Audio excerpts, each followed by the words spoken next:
What is going on, All-Terrain Nation? Whether it be two-wheel drive, four-wheel drive, or this lady trying to find some headphones so we can talk tonight. This is your All-Terrain Nation, and I'm your host, David Boyd. And Kelly, what is going like your last minute tonight? What is up? I'm tired. And I can't find my headphones. My headphones are usually here, and they're not, and I don't know what they are. Well, and you're going to need those headphones tonight because we've got an interview lined up. But first off, I wanted to say hi to everybody and happy Monday. This is our final live stream of the year. And wow. I know. That sounds ominous. I know. And it's like you've been on since, November? I don't know. So you've been on for a while. Whenever you let me come on. Here, let you get in on the Thanks. show here.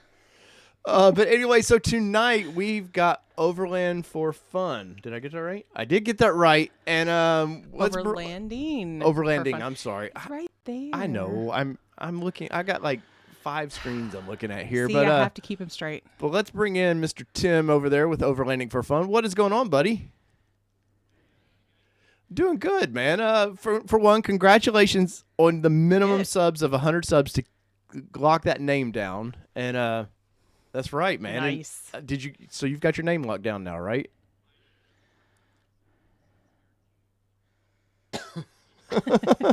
Right. Till they defund us all here. But I love your, like I was telling you before the show, I was like, look, man, you're coming in looking better than my show does. You come in outdoing us already at 100 subs.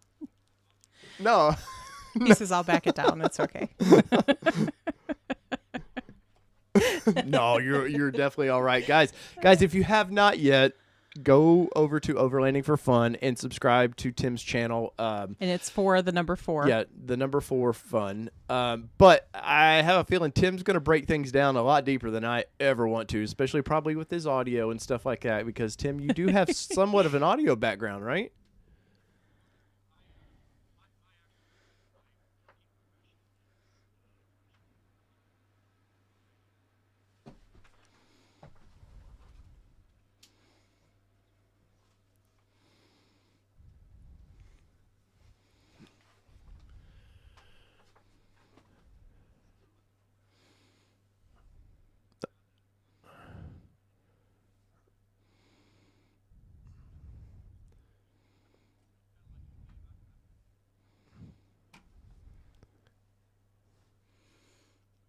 A little bit over the years here, kids and everything. But well, Tim, hopefully they can hear you now because I accidentally had you muted. Had you muted, man. I'm last minute Dave tonight, man. I'm just throwing things together. Hopefully you guys can hear him now.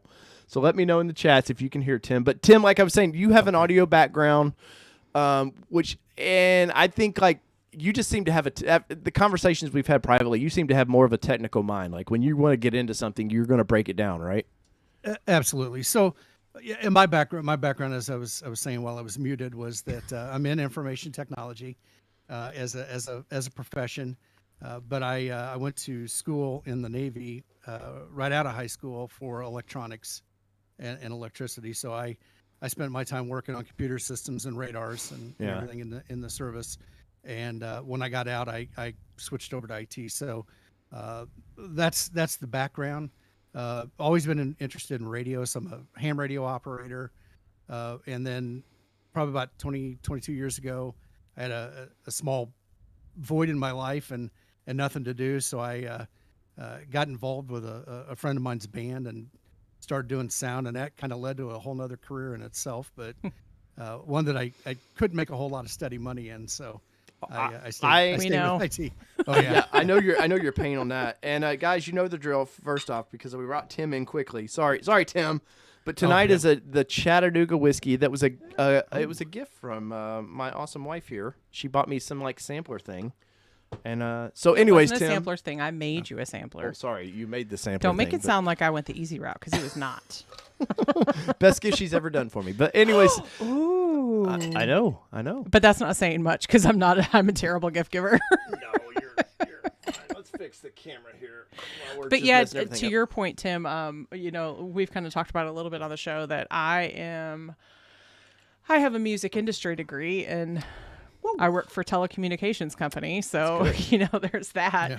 And I've considered like going back to school for like IT or things like that because, I know that there's really not consistent business in the music business. As much fun as it might be, there's just not consistency there.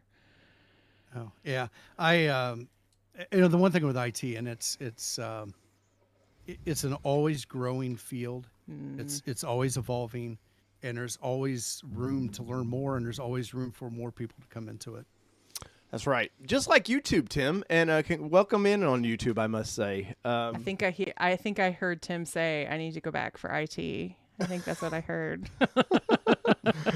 Maybe, but seriously, welcome to the YouTube world, man. I know you've got a couple little things you do, but the Overlanding for Fun. What is this about exactly? Because I see a Bronco in behind you, which I know you've just gotten recently. But what is the idea, before we even get into your Bronco, what is the idea for Overland for Fun, or Overlanding for Fun? Well, I think I have a very similar story to probably a lot of other people. But during the pandemic, I kind of lived vicariously through people on YouTube, being able to get out and go have fun. And Overlanding was something that kind of caught my attention. For probably the last 12 years, I've been involved with a Boy Scout troop, and my time has kind of waned down with them. But I did a lot of camping, a lot of traveling, a lot of just getting out and being in nature. And so I actually think I was telling you before the thing there, I originally was planning to buy a Gladiator. Right. And I go in, I had a Rubicon picked out, and it was good to go. It was pumpkin orange. Oh, nice. I was excited about it. and we just couldn't get the numbers right. And so I held off on it. Then I start hearing the announcements of the Bronco, and I think it was probably a couple days after the actual announcement, I went ahead and I made a reservation. I was like, well, the Gladiator still be there if the Bronco thing doesn't work out. Yeah. And I just kept with it. And as the more and more I waited, the more and more I got excited about it. As they dribbled out the information, I was excited. And then I finally got to a point. It's like, God, I've got this much time invested. I'm not letting it go. Right? I'm amazed at, like, there's people now. I read something the other day where somebody's like, I'm just going to give up. And I'm like, and he was like a day one or first week reservation holder. And I'm like, why now? Right. Just hang in there. You might as well. What else? See vehicles delivered. Yeah. What else you got to lose? Just hang in there. And I also saw something interesting from somebody in one of the forums or not the forums, but one of the groups, because I'm not on the forums, but that's like, those of you that are saying you've been waiting for 500 and some odd days, you need to just hang it up, because you haven't. Well, Nurse AJ, she's been waiting over 500 days. Well, take what I'm about to say with a grain of salt, so we'll just wait for me to finish it real quick before you yell at me. Go ahead and get your foot up. My foot's up, getting ready to put it in my mouth. But yes, we've been waiting for a reservation date, but they just started producing the vehicles this year. So to their point, it was like, we've not been waiting 500 and some odd days for the vehicle. We were 400 and some. Wait for it. I'm listening. But it's not that we've been waiting that long for a vehicle to be delivered to us, because they didn't even start producing them. Yes, we reserved 500 and something odd days ago, but really, if you think about it in the scheme of things, there's actually quite a few Broncos on the road for the fact that they just started producing them in June? Right around 40,000 is what they're going to do for 21, that's like for a company like Nissan would be like, hell yeah, we got that many on the road. Hell yeah, that's a great year for us. If you kind of think about it, like the amount of time we've been waiting since they began production of the truck itself is not. But I'm sure I can easily say that because we actually have one sitting in our driveway. But I kind of reflected the other day about this a little bit, and I was like, man, like you kind of to your point was, hey, we just, we did our reservation in July of 2020, and there was really not many viable ideas of what it was going to really look like other than that video. We saw that little two-door. We had no idea. Tim, when you did your reservations, if you were an early reservation, man, you really didn't know what you were kind of putting your $100 towards, did you? Other than a dream. No. It was faith. Yes, that's what it was. It was faith. And it was one of those, okay, it was $100. It was refundable. And so I didn't really see that as a big deal. Yeah. I really didn't. You know, not a big loss if it didn't work out. You know, it didn't work out. But I'll tell you what, something I kept in the back of my head, because up until I took delivery of mine, I never drove one.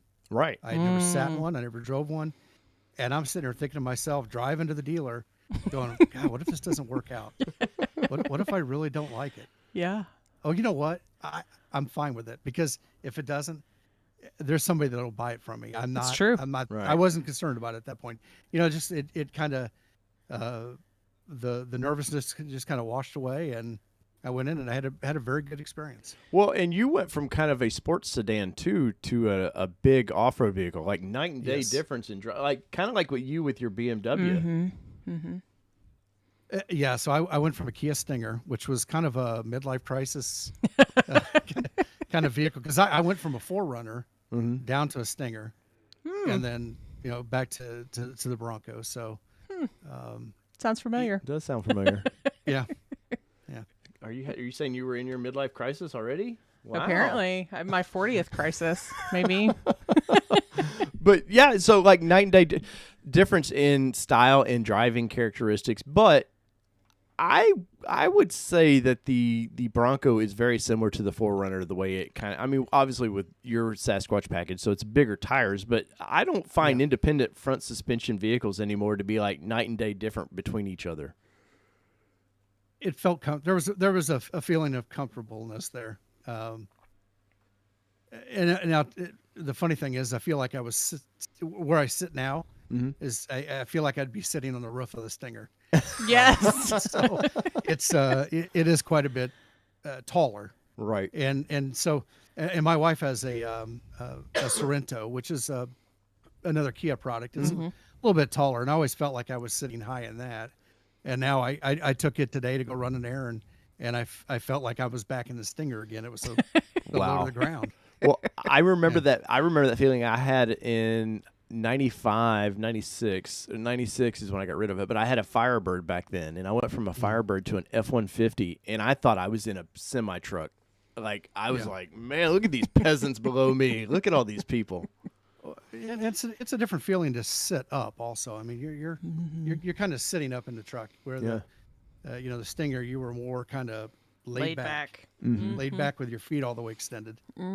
What are your initial comparisons between the 4Runner and the Bronco? I'm sure there's pluses to each of them, but what kind of just a quick hit on between the two?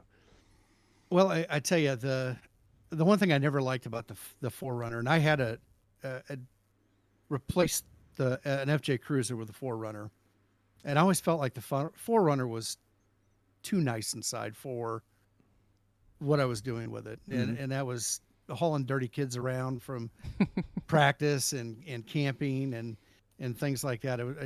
I felt like it was too nice. Right. And so that's why one of the things I like about the Bronco is just kind of the more rugged features, the more I don't have to worry about it. The rubberized flooring, so I can just hose it out if there's dirt down there. I mean, that's probably the biggest thing that I see between the two.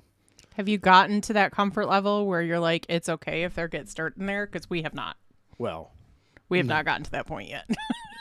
No, my daughter in eating, and it's the one thing. The only time she was allowed to eat was on our trip to Florida, because it was kind of a necessity. Yeah. But otherwise, she has to either eat before we go to school in the morning, or she has to eat at school, because those are the only options. She doesn't get to eat.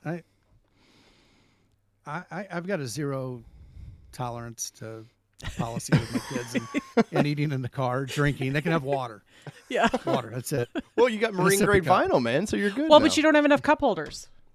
So, I mean, that is a good point, man. Has your family noticed the lack of cup holders in this vehicle? Well, since they're not allowed to drink in my vehicle, so they wouldn't notice. Yes. So they're not really out anything. But I did buy some. There's just like a nylon Molly pouch that you can clip onto the back seats, and they're old enough, they can drink out of a bottle, water, or, a water bottle or something. But so we're going to try that out this summer and see how that goes for them. Yeah. Well, so So there has to be something though with that 4Runner that you're like, it might have done this better than the Bronco. Is there anything like that? Well, I really haven't taken the Bronco off road yet to try that, but I mean, I guess in general they share a lot of similarities: body on frame, the independent front suspension. The window did roll down, and the back window rolled down. Yeah, so that was kind of nice. That's the one thing with Toyota. Like yeah. we loved about our Sequoia was like just it's silly, really, but that was that actually was the tip for me when we bought our Sequoia. I wasn't going for a Sequoia. We were just kind of going to see what it was. This one was like, check out this Sequoia over here. And I was like, what's a Sequoia? Well, honestly, when I told you to look at it, I thought it was a 4Runner. Because they had that very similar mid-2000s. They kind of had a similar look. Is what we had. And I just pointed her in that direction. I said, hey, go check that out. And I didn't realize how big and so I drove it. was. And I fell in love because it had the third row. Because for whatever reason, in my mom brain, I needed a third row, even though I have no use for a third row. It's just, in the brain. And then he goes, what's this button do? Or I said, what's this button do? And I pushed it and the back window went down. I said, sold. That's it. We're getting it. Yeah. Like, to be able to do that, like, I wish that was an option for us. Well, see, now Tim can just raise his window up and shut the gate, and he sort of has that feature. Yeah, but you have to physically do it. Oh, wow. Well, you had to physically push the button. I had to physically push a button. I didn't have to physically get out and pop the lid. Wow, where are we going to be in 15 years? Well, mentally, I tried to tell the window to go down, and it just wouldn't work. So, unlike the Toyota, I can just mentally do it, and it goes down. But so you got the hardtop, correct? I do have a hardtop, and I haven't had an opportunity to take the tops off yet. Well, but still, you actually got the hardtop, which is, in this day and age, is like, that's a diamond in the rough all on its own, man. What are kind of your impressions of this hardtop? So I've never had a hardtop before, and the only other time I really spent was just a few times I had driven the Jeep around, and they let me take one for the weekend. I personally, I think it was quieter than the Jeep that I had noise wise. I did opt in for the free roof liner. Yeah. With the marine grade vinyl seats, that was a requested option. I guess you had to request it to get it added, which makes no sense. Why just that add seat? it. Why you can't just just naturally add it? I think it has to do probably with the people buying the marine grade vinyl from that standpoint of hosing the vehicle out. Yeah. If you have the carpet up there, I mean, it could get true. wet and stinky. So I think that's probably why they ask you to request it versus just offering it if you had the leather seats or the cloth seats. I'm sorry, I lost my train of thought. No, that's okay. We were talking about your hardtop. Yeah. So yours has to be the version 2 top, then I would assume. It is, yeah. So there's a sticker inside. So if you open up the back glass, and I think it's on the right hand side, there's a sticker which shows when it was manufactured. Oh, nice. Oh, that's nice. So yeah, mine was manufactured in like November. Okay. I received mine December 1st. Yeah, so it was pretty quick, man. I know they're cranking those tops out as fast as they can go, and hopefully, I think it's by March they're supposed to have the second plant open. So people that do want hard tops, I know Ford's supposed to start offering people that did the kind of like what we did, converted to a soft top. They're going to start by summer, I think, where you can have the option to buy the optional top. But that's nice that you got the hard top, and it actually goes with your Area 51. That's one of the colors that I think that top actually blends well with. And in my opinion, I feel like Ford should have went with a darker color top, but in your vehicle's color, I think it's perfect. Oh yeah, I agree. I don't disagree. I think it probably could be a little darker. But I think it looks good. The one thing I did notice on the inside, if you're looking at the roof from the driver's seat or whatever, and you look up at it, it looks pretty dark. I noticed in the back, kind of on the back pillars between the side windows and the back window, it does kind of seem to be a little like a white haze, where it's not as dark as the rest. And I'm not sure if that was luck of the draw if there was designed that way or. Well, some of the things we've seen from, Ford leaving things in the back of these things, and somehow they get transported with actually things that Ford needs at their plant. I've seen Raptor floor mats now being sent with them. I mean, I think that for the scheme of things, that's probably par for the course. That just a hair of something. Right, but overall, the quality of this thing, you've been super happy with it so far. No complaints. That's nice. Awesome. What is your let's look at this engine option, because I know for us there's no way, and I put it in the chat tonight as a question for the chat of which engine would you choose. There's 69 votes. Yep. There are 78 people viewing right now. So take a look at that that survey question, poll, whatever we want to call it. Mm-hmm. And if you haven't voted, go ahead and vote for us so we can go ahead and see what we come out to be, and we'll close it here in just a moment. But Tim, so you have the 2.7, correct? I do, yes. How do you like that thing so far? I haven't had any complaints. I kind of hear some people grumbling about the 2.7 maybe not being as peppy as they'd like it. Mm-hmm. But I'm fine with it. Right. I'm not trying to smoke the tires or race anybody with it. Right. Right, which is. You mean you're not pulling a Dave? Well, I don't. The 0 to 60 thing. I've fussed about this on many live streams, but I don't get in this size of a vehicle. There's nobody before this thing came around got in a normal Wrangler and went, man, the 0 to 60 times where it's at. Yeah. Like, nobody did that in that, and I think the only reason people worry about it in this thing is, it's twin turbo. It's got to be fast. And you're like. You get this thing at 65 miles an hour and you hammer down to pass somebody. And it actually goes. I have zero complaints about this vehicle. I don't you. I don't know where people are kind of. I didn't buy this to be like a 4-second vehicle from the line. I think it's got plenty of power. You mean it's not a 10-second car? Yeah. Family. Sorry, that's family will make that joke better. Whatchamacallit? What's it called? Fast and the Furious. Fast and the Furious. Thank you. I can't find my words tonight. But so you've zero complaints. How many miles do you have on yours now? Right about 900. Wow, man! I felt like we weren't driving ours then because, we're at over 2,000 I haven't driven now. it today. We're over 2,000 now, but we didn't before we went on our trip to Florida. We had like 900 miles on ours, and it'd probably be only like 1,200 now had we not taken that trip. So I have a question for you, Tim, and then yes. Anybody who already has a Bronco. Since the last update, has anybody had problems either locking their vehicle through the app, starting their vehicle through the app, or unlocking their vehicle through the app? Because I have not been able to do any of it since the last update. And Tim, do you actually use the app? I guess we should ask. Do you use the app? I do use the app. Kinda. Yeah. Generally, it's just easy enough for me to walk out and unlock the car and get in it. But I will say, I'm waiting for the cold weather to come. I would use if it was cold here.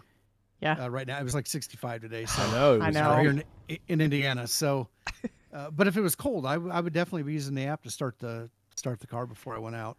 And that is some nice. Speaking of the auto start, the having the intelligence to know it's cold outside, so it turns on the butt heaters, it heats up the steering wheel. It doesn't try to turn the windshield wipers on. Yes. Oh my God, that right there.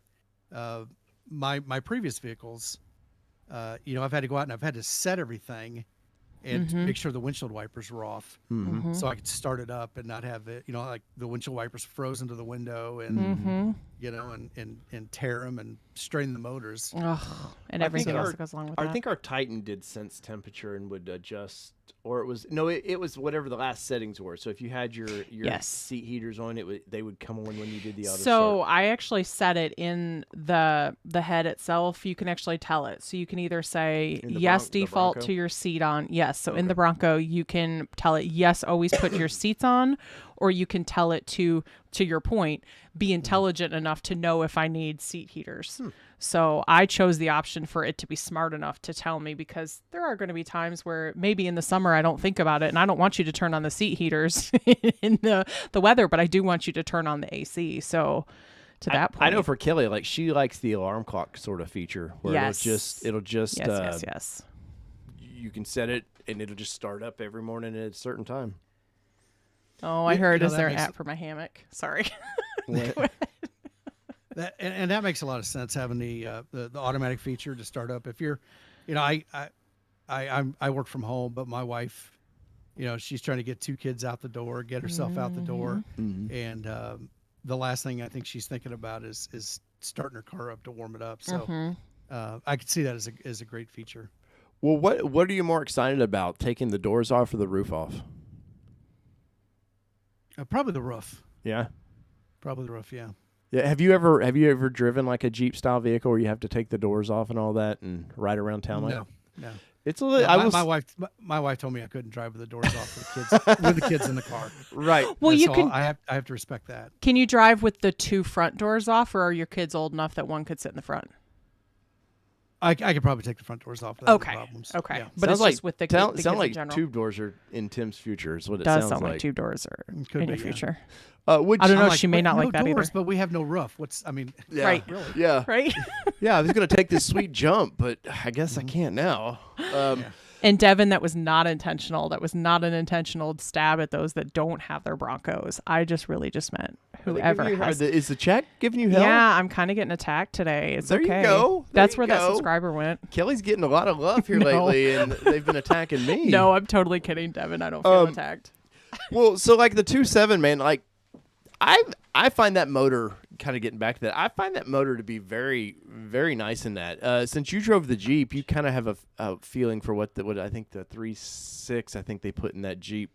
The V6 they put in the Jeep is adequate, and I don't feel like, oh man, this thing's way underpowered, but at no point do I ever feel like, man, this thing would go if I needed it to either. So I know for us, when in the Jeep versus, it's to me night and day. But since I'm sure the Jeep's not fresh on your memory, but do you remember kind of getting into that a little bit and being like, oh, this is great? I tell you, I don't really remember much about it. I mean, that was almost a year and a half ago. Oh, sure. So Sure. Not much there to link together for the comparison. Well, there goes the hard-hitting questions, everybody in the chat. All right, we're over. But I like some of these people. I don't know if their expectations are like, you came from a Stinger, which is not a slouch by any means. The Stinger can be made into a very fast vehicle. But 168 miles an hour before it's governed. How do you know this, Tim? Is that a different channel? I don't think he's overlanding the Stinger. Stingers for fun. That was no. I did really like the Stinger when we went to the Chicago Auto Show. Yeah. I know this is the Bronco show. I'm just putting it out there. Which, sadly they killed the Stinger off, but I know. I think just here in the United States. Yeah, no, I think they're going to continue to make it. Well, because although they did have a shakeup, and the interesting was Stinger. Kia adopted or brought in they brought in the design team from BMW.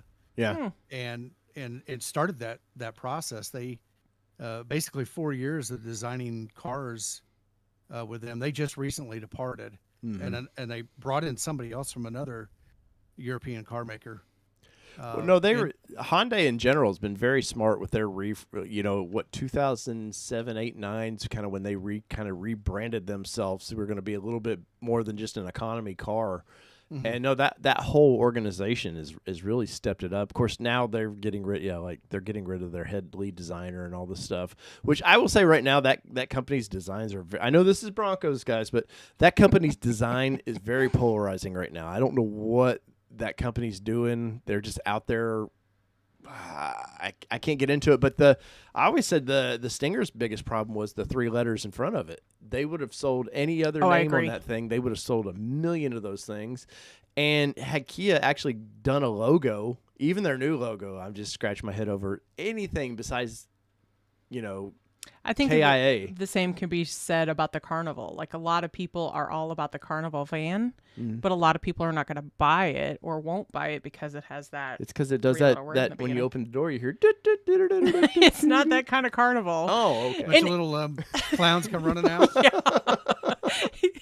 Yeah, like the clown cars where they all just keep rolling out, which Kia has come a long way in its years. But that's our Wednesday night live stream. There you go, Kias. Kia conversations. But they've made some decent vehicles over the last few years, and unfortunately their name has not allowed those vehicles to live up to their expectations, I think. Well, speaking of things that live up to expectations, so you said you got to do a weekend in a Jeep. Was that exciting for you? Obviously you were coming from the car, but because it's kind of I know the FJ Cruiser was fun. But at no point does that thing, you get into a Jeep versus that. They're completely different. Yeah, so most of it was just in town driving around. Sure. Honestly, we took it down to Bloomington, which is about 30 minutes away from us, with a family and everything. Took the tops off. Honestly, my wife didn't like it. Really? Yeah. She wasn't a big fan of it. And I don't think the seating experience with the tops off is going to be much different in the Bronco compared to that. But she's all about the Bronco, and maybe that was just timing. I don't know. Was there anything just with your quick weekend with it that you liked about that Jeep on the interior and stuff? Well, I wasn't fond of the red panel, all the red on the inside for. See, I like that. A lot of people don't like the kind of Rubicon red that they do all through the Jeeps. I'm personally not a big fan of, to your point, I'm not a big fan of like the alternating colors throughout all the vehicles, any of them in general. Like, because just for me, like, I like to be calm, cool, and collected, I guess, in my vehicle. And I feel like it's just kind of like, pay attention to me. Look at me. Look at me. So I just like to drive it. But so was there anything that kind of stood out to you, though, about the Jeep? Well, not really. Man, you're a hard interview here, Tim. Sorry. I'm playing. But I mean, they are night and day different. The interior of the Jeep versus the Bronco. They're just different. There's similarities, but I hate to say it's different. Well, I guess the one thing I could say, I feel like the console, from the head unit, the stereo unit down, all the controls, it all seems to be crammed in there.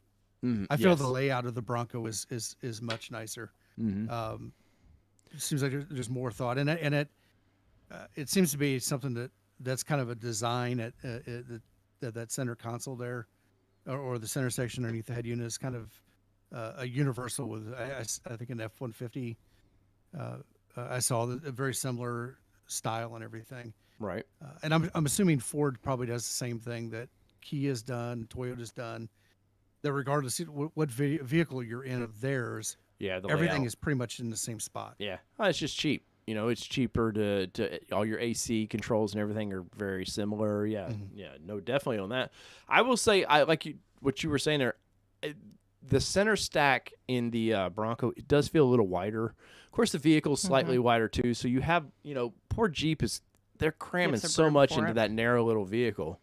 But to your point, I feel like there is like more room to move your hands to touch the controls. But I will say that with the Wrangler / Gladiator platform, there's things that Ford got right when they kind of copied a little bit of what made Jeep successful. But there's the slight details where Jeep has been doing this for 30 years of these newer style vehicles that, I don't know, just some of the little minor details of trim that I think the Jeep is better at, but overall I feel like the Bronco for me, the layout is better. Although I do have to say, like, I appreciated when we got in like the 392 or like the EV or our Gladiator and things like that. I appreciated the consistency within reason. But I think if you're going to change those trims, I think there should be a difference in trims too from an extent. So I think that there's a fine line between personalizing that and not feeling like you're in our Willys. And Jeep Nation out there, by the way, I do love. We're not knocking. I do love the brand because I think the Jeep Grand Cherokee Summit L Reserve is the nicest interior I've yes. ever been in for that price point. It would be in my driveway if I had the money. Yeah, so I'm not completely bashing cheap, but Tim, so you bought this thing to do some adventures, right? Yeah, so that is my plan, is to basically get back out on the road, do some camping, take the family along. I've got 2 younger kids that 9 and 4, and they really haven't had a chance to get out and experience the outdoors. They've gotten very used to electronics and video games. And we understand that. And YouTube and the internet and everything because of the pandemic, and I want to change that and get them back out. Right. Or get them out. So my goal, obviously there's really not a ton of room or storage space in the Bronco to haul a lot of camping gear and stuff like that. I don't want to put a rooftop tent on there. So I'm looking for some kind of an overlanding trailer, something that Emily and I can glamp in. Oh yeah, and then have probably put the kids in the tent right now. Maybe the little one's probably a little too young to be going up and down the ladder by himself. But put him on some kind of a ground tent. Have some luxuries of home, a nice place to cook. Some of these trailers, you can get showers. I've seen them with anywhere from 15 to 20 plus gallons of water with one of those instant water heaters. So, no, it's just a trailer in this. If you want to say overlanding is a hobby, just the trailer alone is that's a whole nother year and a half of your life trying to figure out. Yes. Yeah. That's been tough. And a lot of companies seem to, this is one of the things I'm not going to take on faith like I did with the Bronco, right? I'm going to go and actually look at them and see them, so my goal, my hope is that like Celebration East, that there will be some manufacturers there to see them. And I was just thinking, if not, it'll be worth it for you to go down to Chattanooga, which is only maybe an hour away from Townsend, and CVT Tents is there. Ah, yes. And their not headquarters, but they have their East Coast representation, and they actually have trailers in store that you can see tents on. You can see. You can actually get up in the tents and in the so that it's a complete showroom to check out for sure. So, and we're definitely speaking of Celebration East, man. Since you didn't get to go to that, are you kind of excited? What's your anticipation level for this event? I'm excited. I'm excited to get out there and just hang out with other Bronco owners, whether it's old previous generations of Broncos.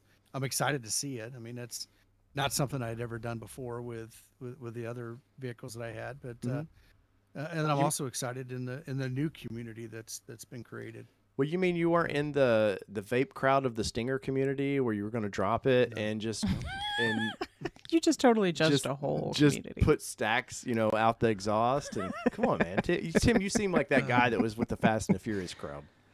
No, sorry.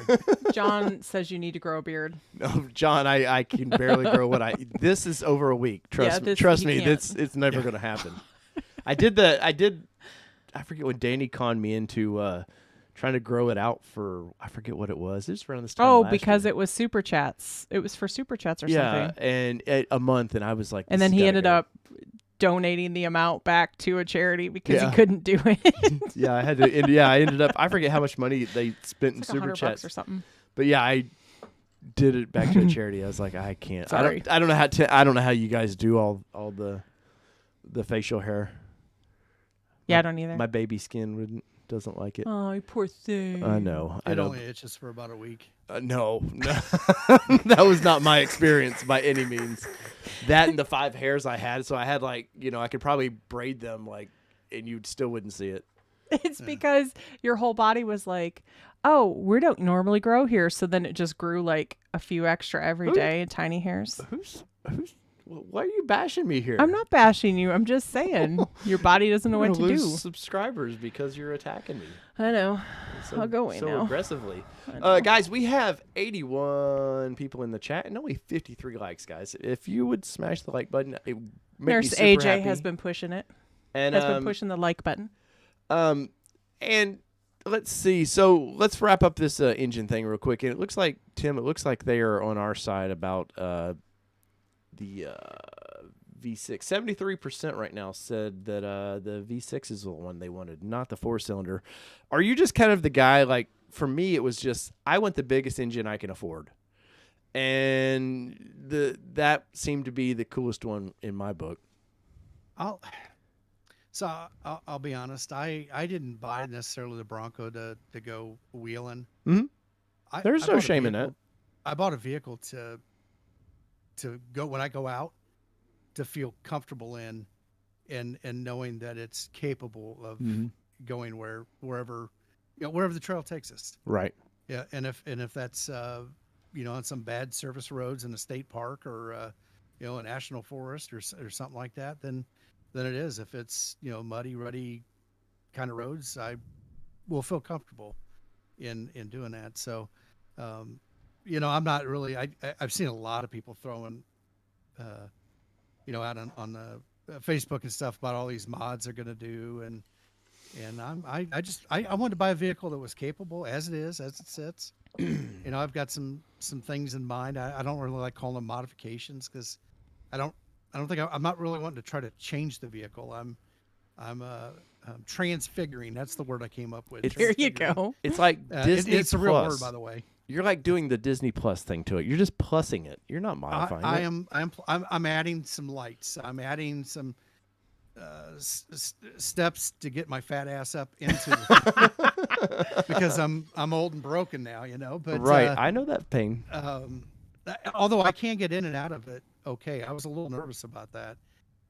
But my 4-year-old is he cannot get up in there yet. So having an extra step will help him. We couldn't put his mom in there. His mom will never get in this one. My mom, like, she looked at it and was just like, she's like 5 foot almost. Yeah. Like there was no way. And she's like barely walking without a cane as is. So yeah, there was no reason she'd have to hook the cane up on the sport bar to like pull herself up. It'd be hilarious. She doesn't even walk with a cane though, is the girl. No, but I'm saying she about needs You'd to have anymore. to, yeah. So speaking of steps, so you're talking about putting steps in. What is your plan for steps? Are you getting those fancy like ones that everybody's like, what is it, AR something steps? Those $400. Oh, the additions where they clamp onto the. Are you doing those, or do you have a different plan? So I've been looking around. I did purchase a set by Z Roads. Oh, okay. Out of California, and so they're a rock slider. They from what I've seen, they look a little bit different than some of the other ones out there. They actually bolt in to the exact same spot that the factory sliders do. Right. Nice. So it's just a matter of taking those off and putting them on. And so they've got the same rock sliding, the protection in the same spot, but then they kick out about 3 inches with another bar all the way down, and then steps out a little bit further around the back door to give you an actual platform so you can step up and if you had a roof rack and nice. Do something. So it's not there's no individual steps that you would have to worry about, hooking on something. It's a solid piece all the way down. Nice. Yeah, I remember seeing those at SEMA. Of course, there were so many. Everybody wanted to make steps for these things. It seemed like. So. Well, it seemed to be a big ask from people because. Well, of course. Because the stock rock sliders are just a panel. Essentially, it's just a straight. Well, I have a feeling that reason for that though is because there's got to be some crash. There's a I'm crash sure. something that I don't know about. That why you don't see, like, because Jeep does the exact same thing. Our Gladiator has sliders in name, but I don't know that I'd ever trust them to do the Rubicon with. But still, no, these, like, the ones they put on the vehicle are nice. I mean, I'm not going to complain about it. I'm not a big fan of body mounted, but for like in your case, Tim, where you're like, I'm not going hardcore rock crawling with it. Right. I just need capable. I think that style is perfect. Now. And when I say I'm not saying that if I found my way out to Moab that I wouldn't go run some of those trails. I just want to be selective on which ones I want to go. Sure. Well, and for every day, Well, we got royalty in the house. What's up, Johnny Car Care and Reviews? We got to get Johnny back on here in the next couple shows because Johnny's always a fun time. Red Setter Farm asked, what was the brand did you say they were again? Z Roads. Z. So ZROADZ. There you go. And they have a Bronco that it's an Antimatter Blue Bronco, and I believe they have them for both the 2-door and the 4-door. They look sharp. He said with a Z. Road. Sorry. I think it came up anyway, right there. There we go. C Road. Yeah, I do remember this company. Now there's their Bronco. We'll throw it up on this. Let me, Kelly, talk to our guest while I'm trying to find this. So you say 4-year-old. So how excited is he about this Bronco? Have you not seen the video on my channel? I have not, but yeah. I'll have to go watch it for sure. Every time I pick him up, like I go and pick him up from daycare or something, he's like, "Did you bring the Bronco? Did you bring the Bronco?" My daddy's got a Bronco. That's amazing. Yeah, well, he's all about it now. He's been really excited about it. That's awesome. And then my 9-year-old Bixley, one of the things I wanted to do with him, he actually goes to school where communications is the kind of the focus of the school. Mm-hmm. So they work on speeches and they work on doing presentations, and they actually have a studio where they film the announcements, all done by the students. That's awesome. K through 4 or K through 5, and it's all done internally, and they learn how to edit and stuff like that. And so this also kind of doing the channel was part of kind of a father-son type project. Probably not much different than Dwayne and Gavin. Sure. Mm-hmm. And their thing. I mean, it was really just it's not necessarily about off-roading. It's just about family fun and getting out there and with Bixley, I'll let him do as much as he wants on the camera. If he doesn't wants to do it behind the camera and whatever, that's fine too. Very cool. Well, I think I have the rock sliders you were talking about up, and of course they do have a nice step area to them, like you were saying. Definitely, you can tell they're body mounted, but from their pictures, man, I always like some companies can BS their way through things of like really good pictures, or a really good website will make you go, oh, I bet their product's really, really good. But I remember seeing these guys, and everything about their stuff looked really nice. Mm-hmm. So they've got a really sharp video of their Bronco that he did, and it looked really good. It was one of the few products that I got excited when I saw it. Right. I think I got it playing now. Oh, I see In and Out. Sorry, we have a thing for In and Out.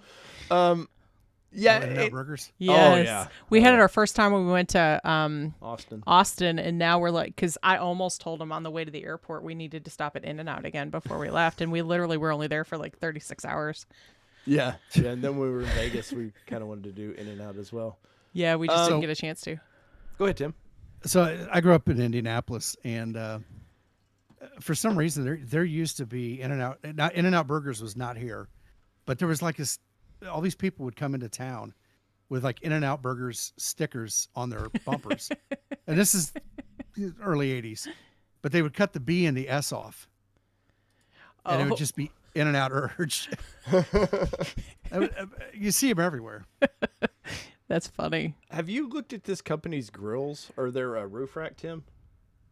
I have not. Let me go back because they actually, because 4-Wheel Parts did that roof rack, and then they decided not to sell it. But it looks like these guys are doing something similar for the hardtops, which that looks way. Which you're not sharing. No, I know I will. Okay. It's a way better design than to me what Ford's actually offering for theirs. I don't know if our audience has seen this or not, but it gives a lot of mounts for. Looks like up front you could put a light bars if you wanted to. Yeah, do the that. slots. Mm-hmm. Very well thought out.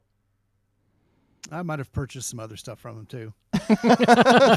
May or may not. That's all for a future video. Tim's like, I don't want if family sees this, I don't want them knowing. But so what kind of, you said adding some lights and stuff. I'm happy with the wheels on mine. Like, yeah.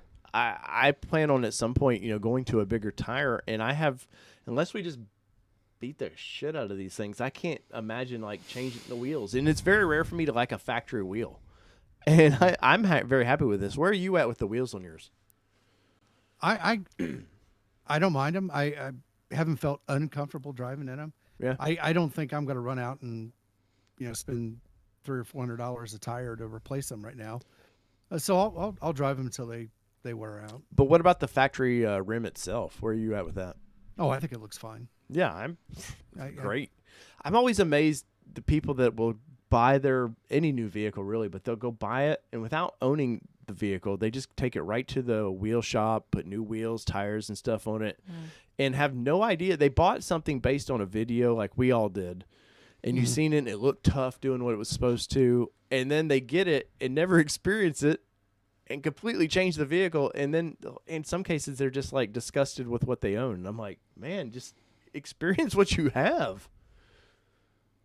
Well, I don't disagree with it. I mean, you made an investment in it. I would at least drive it for a while. Now, I suppose if you bought the base or one of the smaller models, not smaller but lower models, anticipating or planning on upgrading all that stuff, maybe that's one thing. But I mean, if you're going to buy the Badlands Sasquatch, I mean, you see those in the ads on Facebook. People are trying to unload the tires because they replaced them, and Yeah, it just seems like that's so good money after. You felt like the tires though were for you. The only complaint I have with them is they just pick up gravel like crazy.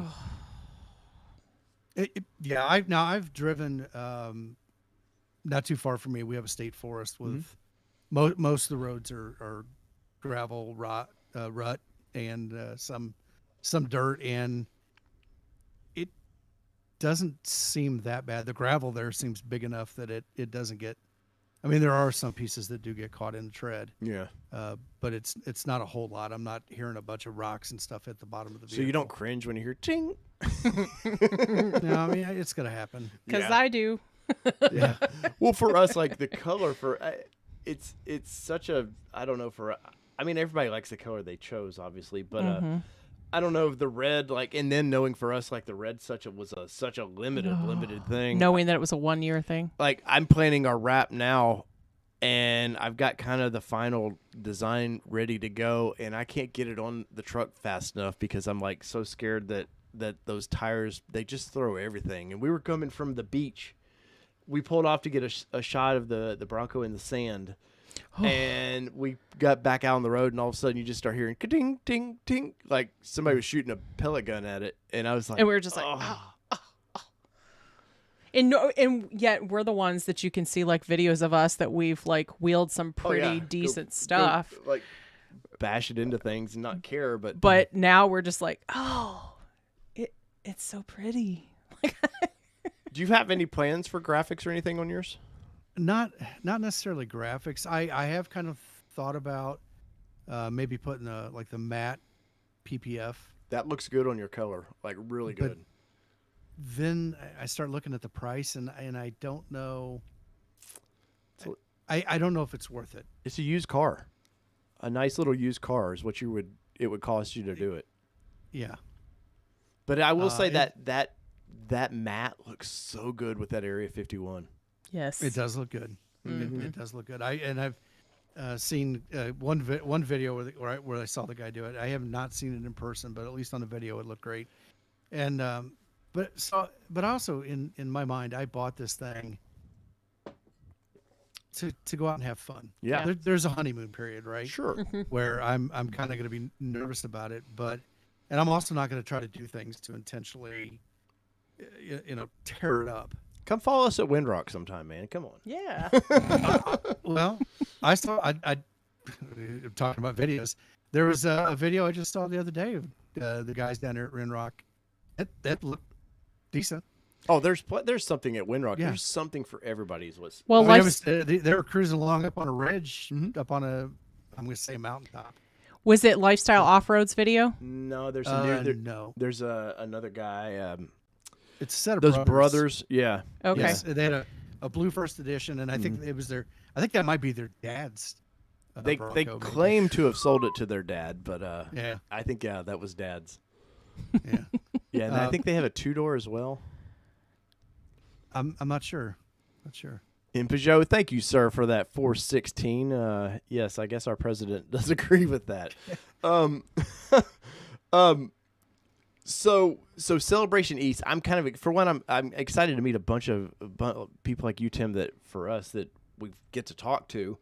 I think this year that event is going to be just crazy because it wasn't big last year. Mm-mm. I mean, it was. We, in their defense, though, we showed up on Saturday. Yeah, so. But nobody, I didn't see other than Heidi tearing down, kind of prematurely because of the weather. That's true. But I think this year, man, I think for everybody's going to have cool Broncos just sitting there ready to show them. Bronco Nation. There's a lot of old vehicles there. Bronco Nation last year probably had by far the best display. Mm-hmm. Way better than Ford's. The girl at Ford did not know what a Ford was that was talking to people. Like you asked. Oh, what was yeah. It? You asked about so they had a wagon that said Bronco on it. And I was like, hey, that wagon, do you guys sell it like for accessories or whatever? And she's like, I don't really know. And I was like, is there somewhere I can go to check out what swag and merch you'd have? Oh, yeah, you can scan this QR code. And there was no cell coverage out there. So I couldn't even scan the QR code. So I had to take a picture of it and later on. That's something everybody needs to be prepared for going to Celebration East. It's we're going to have backup internet. It's in between cell areas. Because you're in the mountains. You can kind of get it, but yeah, the girl that was there, you could totally tell that she was literally not a Ford employee, that they paid for her to come and because my mom used to do that when she worked for General Motors. She used to actually go to the car shows and stuff like that, and she didn't necessarily build that particular vehicle, but she was given a talk points and stuff on that vehicle. But if you asked outside of those talk points, unless she built that vehicle, she had no idea. But then they started doing the whole pretty girls, bringing pretty girls in instead of knowledgeable stuff like that. Yeah, I think the politically incorrect term is booth bunny. Oh, I've never heard of that one, but that's a good name for that. That is a good name for that. Yeah. Well, Tim, so what's your plans next for your channel? You just started now really getting some long form content on your channel. Kind of, is that the plan or? That is the plan. It was one of the things. I mean, when I made the reservation, or I'm sorry, not the reservation, but I placed the order. I started putting things together to do the channel, and when I got hey, we're going to build your vehicle in June, then it was July. Oh, that's right. That's right. You were one of the early ones. Yeah, so I did. I got a VIN number in June. Is it May. The same VIN number? May or June? I'm sorry. Is it the same VIN number that you have now? Yeah. Nice. Yep. Yeah, so I got one real early, and so I went through 8 build dates before they finally went into production. I finally got to the point where I wasn't like, well, whatever, I'll just okay. I'm sure they'll delay it again. Am I going to get this 2021 and 2022 or whatever? But I really didn't get excited again until it actually said it was built. Nice. Tim, Matt says Tim is a soft-spoken and easy to listen to, and I will be checking his channel out. Nice. Well, good. NPR Tim here. NPR Tim. But so I'm assuming you're going to cover the event coming up, or the Celebration East stuff like that with your channel. I think there'll probably be some of it, but I'm a Bronco, I think, is for me. Bronco is just a character. Yeah. In my story. Sure. So I mean, there are things that are going to be relevant. Some of the stuff that I'm doing to the vehicle, as far as adding the lights and the board, the steps and everything. That's stuff that I'm going to kind of document, but I'm not going to really get big into industry news. Yeah. Or stuff like that. Oh, thank God. And, yeah. Well, I mean, there's really not anybody covering it. So next thing you know, you'll tell me you won't do live streams every week. Well, yeah. God. I think there's this all turf national something stream that I catch every once in a while on Sunday mornings. Right. No, it's covering Bronco news. No, and that's like, I think the mistake people sometimes make with us is we drop other videos, and I had somebody tell me I had done sub to your channel because you didn't post a Bronco video, and I was like, look, man, Bronco's only a quarter of my story here. We cover all it just happens to be what there's content on right now. Yeah. I personally enjoy it, because I've decided, like I said, this isn't really about Bronco. It could have been another vehicle, and it was honestly was probably going to be another vehicle. It was going to be the Jeep, until the Bronco came around and really kind of perked my my interest. And I'll be honest, I think a lot of it, one of the things I really loved about the FJ was the fact that it said Toyota across the front, not the silly symbol, that symbol, not anything else. It said Toyota, and that really stood out to me. The throwback look, and the Bronco has been the first vehicle that I've seen that reminds me of that throwback look. It's modern. It's more modern than the FJ was. Yeah. And I tell you, I beat the hell out of that FJ. My kid, I had like 265,000 miles on it when I traded it in. My 21-year-old son grew up in the back of that thing, changing between soccer practice and, and robotics team and camping with Boy Scouts. And I mean, he grew up in the back end of that thing. That's awesome. And it was a great car. I felt bad when I traded it in, and I kept like, well, the 4Runner, that's going to be the replacement because Toyota dropped it here in the States, and which is now looking between them and Nissan, man, they picked the worst times to decide, hey, let's get rid of the body on frame SUV, because both of those companies could run those things for like the designs forever. They're both known for not changing rapidly, and I think you would still see the FJ and the Xterra had they just not kind of went, oh, that's over. Let's move on to something they else. still make them. And I think a lot of the reason, my understanding is the reason they dropped the FJ was it was more because of the cafe stuff. Yes. And so I don't know. I'm assuming somebody around the world's enjoying the FJ. We've got some friends that enjoy the FJ quite a bit. What? Who? Lisa. Oh, I'm sorry. No, I was like, man, is there friends that I don't know about? No, she's gonna slap you. I know. No, because what it is. Yeah, I'm so abusive. No, it's it was a friend that we talked about a couple of months ago that she was in a car accident, and honestly, that truck probably saved her life. Her FJ, probably so. And her husband also has an FJ, so they would wheel his. Now sometimes she would go out. We have an FJ in the background now. But yeah, to your point, like there's still a lot of fan folks out there. I mean, there's FJ Summit, for God's sakes, out west, things like that. So there's definitely a lot of love there. That it's unfortunate. It's like the Xterra. There was a lot of love there. It just wasn't enough product. Which is crazy, because that's FJ I think was 16 or 17. I can't. No, it was before Xterra, wasn't it? 14 maybe. I forget what the exact. They killed it, but around that same time is when Ford starts kicking in the development of this thing, and you're like, wow, man, the timing for that is nuts, because Ford's not known for a lot of miles per gallon vehicles, really. At the time, like, they were selling cars, but the numbers weren't really there competing against F-150, and there's a hybrid coming out of the Bronco because they've got to get some kind of mileage out of these things. But for really, like, Ford is a gas guzzling company other than the Mach-E now and the when we see the Lightning.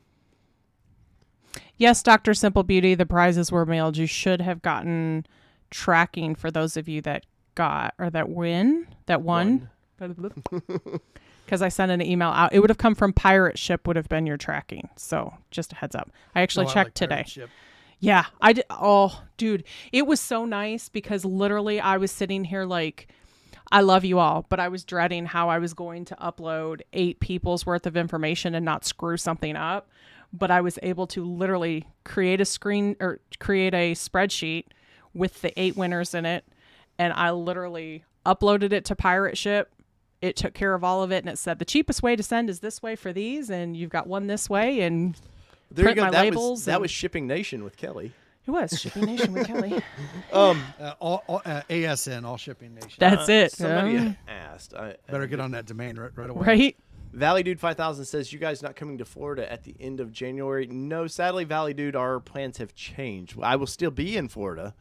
We're just going to be at Shadow Wolf a little bit longer than we anticipated. So therefore, sadly, we cannot go to the Old Florida Yeah. off-road thing. So, I mean, if you're in the Orlando area, we'll be around there. But sorry. And guys, load up your questions. We will get to that soon because I also want to discuss kind of our plans for ours. But so Tim, obviously, you're not going to give us anything as far as what's next on your channel, man. They're just going to have to sub, right? And clearly, above your head, Absolutely. They've got any way they want to find you. It seems like. I mean, I can't believe you don't have OnlyFans up there, and maybe a link. Remember, his is a family channel, right? But it's a family channel. A link tree. Well, OnlyFans is not dedicated to that. It's not, but let's be honest. Well, no, I know what it is, but like Tim, I'm sure a few more social media accounts you can get on there, right? Oh, I probably could, but yeah, you're being honest. Enough. You're just being I honestly, I think Facebook's a dumpster fire, and I dreaded doing that one. Twitter is a dumpster fire. Yes. Admittedly, it is. They know. But I use it a lot for work-related stuff. So I stay active in it, so I just added another account. Well, it sounds like then Instagram, if they want to get a hold of you or have questions, that's probably the easiest way to go, right? I would say Instagram, yeah. Okay. I was going to say, I know we chat quite a bit through there. Before I let you go, though, because you are a man of communications, we'll say. What is your plan for any kind of comms in your vehicle, or do you have a plan for that? So I have a ham radio right now. And what's your call sign? It's November Whiskey 9 Foxtrot NW9F.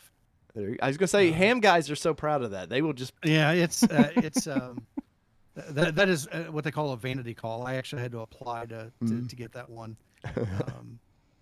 and you almost have to wait for somebody to die, right, for it to become available. 2 years after they die, by the way. Wow! They somehow it's willed to their kids. Actually, if you are a immediate family member of somebody, you can acquire it. Yeah. Wow.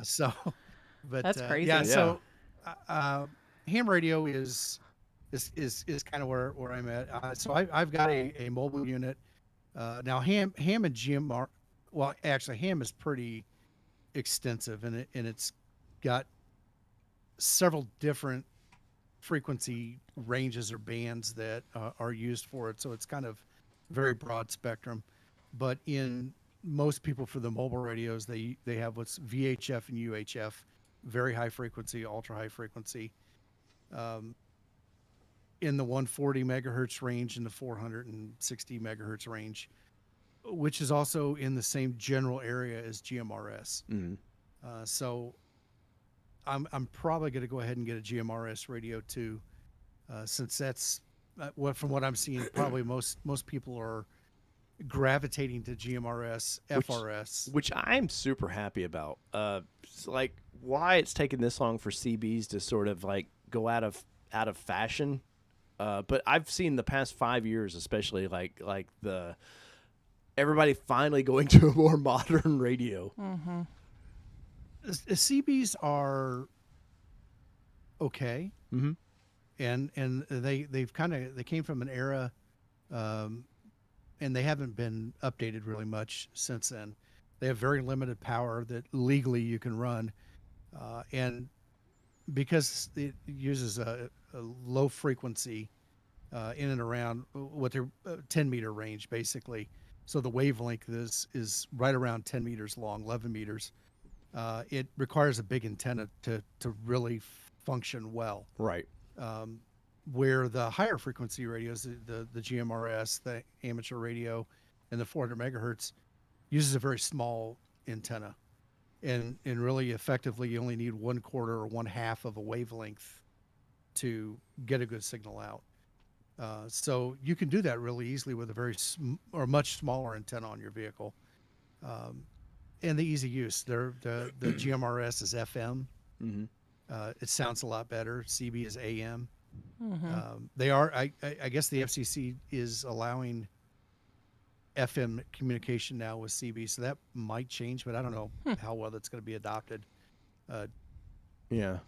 Well, but go ahead, Tim. Well, I was going to say probably the big thing that I've seen, or at least the adaptability, is if you're going out with a group of people, it's so simple. GMRS and FRS share some common frequencies that somebody could just run to Walmart and grab a cheap set of bubble pack radios, right? To stay in communication. Nice. There's obviously more advantages when you have a radio in the vehicle, a mobile based radio that you can use higher power with. You can go up to 50 watts with GMRS, where the handhelds are only a couple watts. So it limits the range considerably, but there's a lot more that you can do. There's a lot more flexibility, and like with ham radio, you have to get licensed. Yeah. Which is a skills test that you have to take. Where GMRS, it's just basically you submit a thing with the FCC. You pay, I think it's down to $30 or $35 now. They just recently reduced the rates, and it's good for everybody in the family. Right. Oh, nice. Yeah. So mom, dad, kids, grandparents, aunts, uncles, multiple radios. So you don't have to buy a license per radio. So if you've got, 3 vehicles, 1 license covers the family. Cole, if you are interested, I'm going to bring up our website here in a little bit. I'm going to show some stuff some Midland stuff that we've bought. If you're interested, but we'll get into that in a little bit. Because I'm somewhat, CB, it's a garbage antenna you throw up. Like you said, it's got to be high in the air. I know me and you've privately had some discussions about placement of antennas for the GMRS. Where ideally do you think it should be placed? So ideally on any vehicle, it should be as high as possible. Right. The roof. Now with soft tops and the fiberglass tops, that doesn't work very well because one of the elements that you need is a ground plane for that antenna to work really well, and that's metal. So I would say probably the best spot at this point is somewhere along the front hood line, maybe in the front bumper or something. But once again, high as possible. Right. If you mount it to the bumper, at that point you've got a couple feet that's kind of obstructed. Right. Behind you. At least if you get it on the hood, there is, more open space. It's glass that it's going through. It's not. Right. But I'd also push it out as far as possible because it is, if you're using a higher powered radio, 25, 50 watts, there is a microwave exposure issue there. No worse than the phone, but. That explains that tumor I've got. Yeah. Don't even joke, dude. Well, no, because I've been trying to figure out for ours where I'm going to mount the thing. And now seeing how, and I'm going to play dumb with this, and I truly am, does the addition of aluminum panels affect any kind of grounding to this? So aluminum should be fine. You're going to have to break the paint, though. Yeah. And make good contact. And so they do make some mounts that are lip mounts. Like I had one on my Stinger on the back lid. And the mounts the screws are pointed. Yeah. So when you torque them down in there, it'll break the paint and make contact with the metal. And that's really what you're looking for. You have to have that metal to metal contact for the electrical connectivity, but it can be a painted surface. Okay, so but nothing about the aluminum to steel or anything like that would affect the grounding ability? No. Okay. Shouldn't. And once again, I'm coming at this. I'm a stupid CB guy. You found somewhat of a ground. It seemed like they worked, and and then sometimes they just didn't want to work at all. Yeah. Well, Yeah, we've had a CB in the past where like I hear people just fine, and I think everybody can hear me, and it's like, hey, can you relay that back to the back, please? Right. In like 7 vehicles. So Yeah. Yeah. No, the CB was pretty horrible. I forget on yours, it was always a nightmare for some reason. Like I could move the antenna around. It just was never going to ground right. And yeah. But we never had it. We had a friend that actually came out to our event one year and was like, yeah, so I came the back roads and like I just stopped at this. What did he stop at? It was like some old truck stop. Some old truck stop. So not even like where people frequented very often.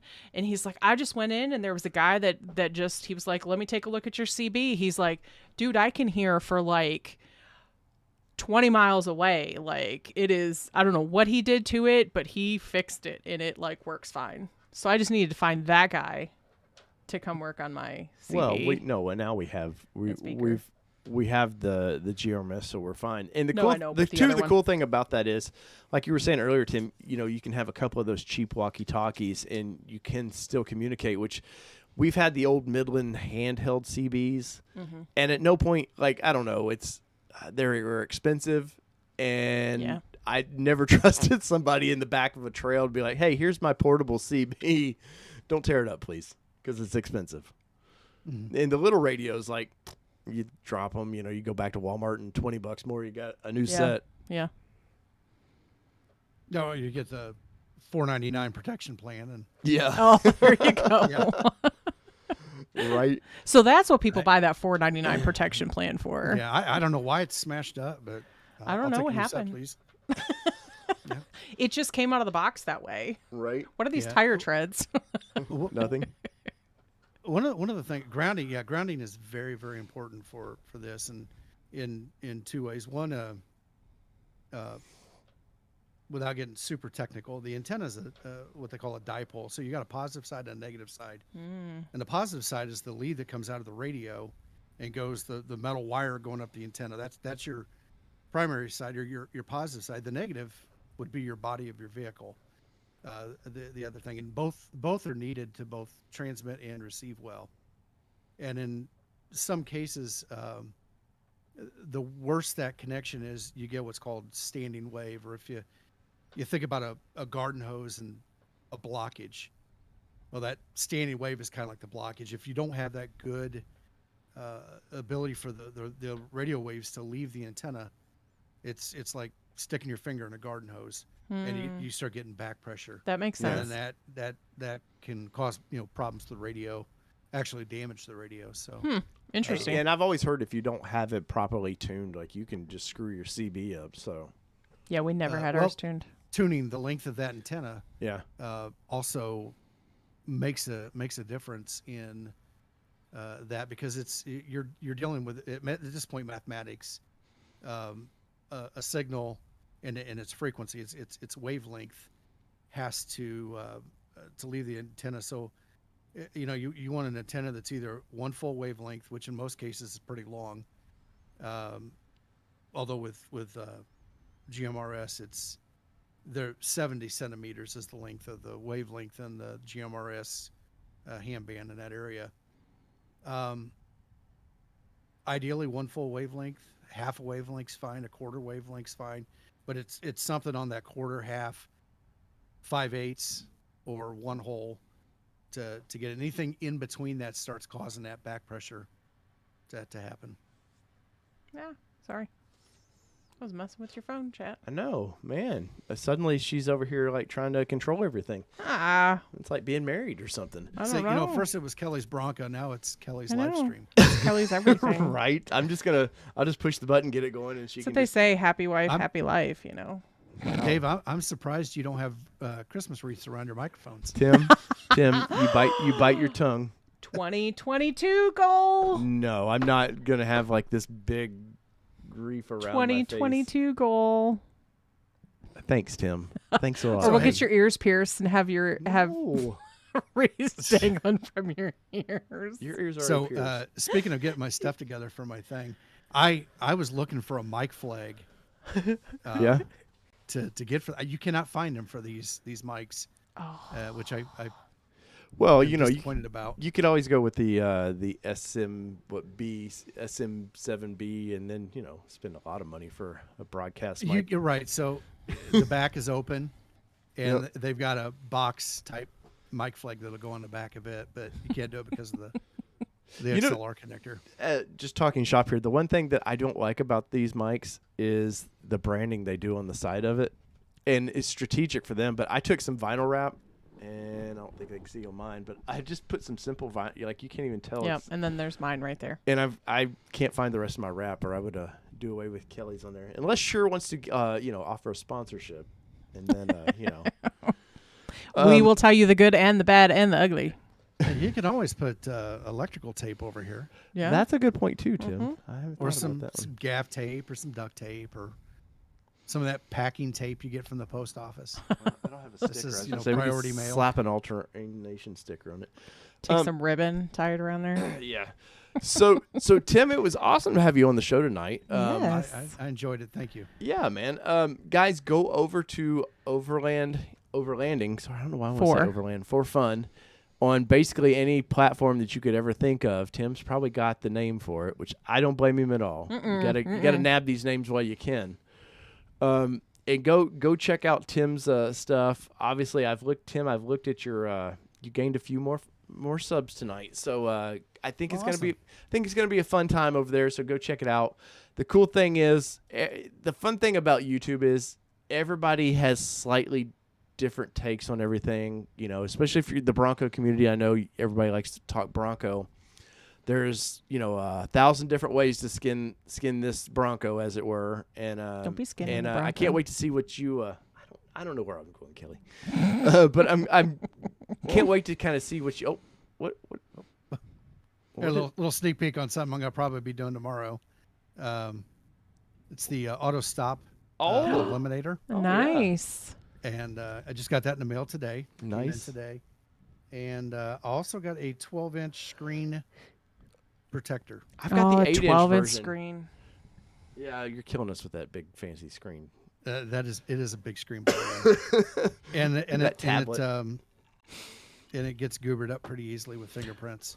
So part of the reason I got the screen protector. So I am going to do some videos on those. They're not necessarily going to be how-to videos. I feel like we have the same one. Yeah. Wait, does mine have? I don't have the fancy letter on mine. I got a B. Ooh, and it's not B for Boyd. I don't even remember who I bought this from. Who was it? I don't know. I think I put it in the. We haven't put it on the website yet. No, that's funny.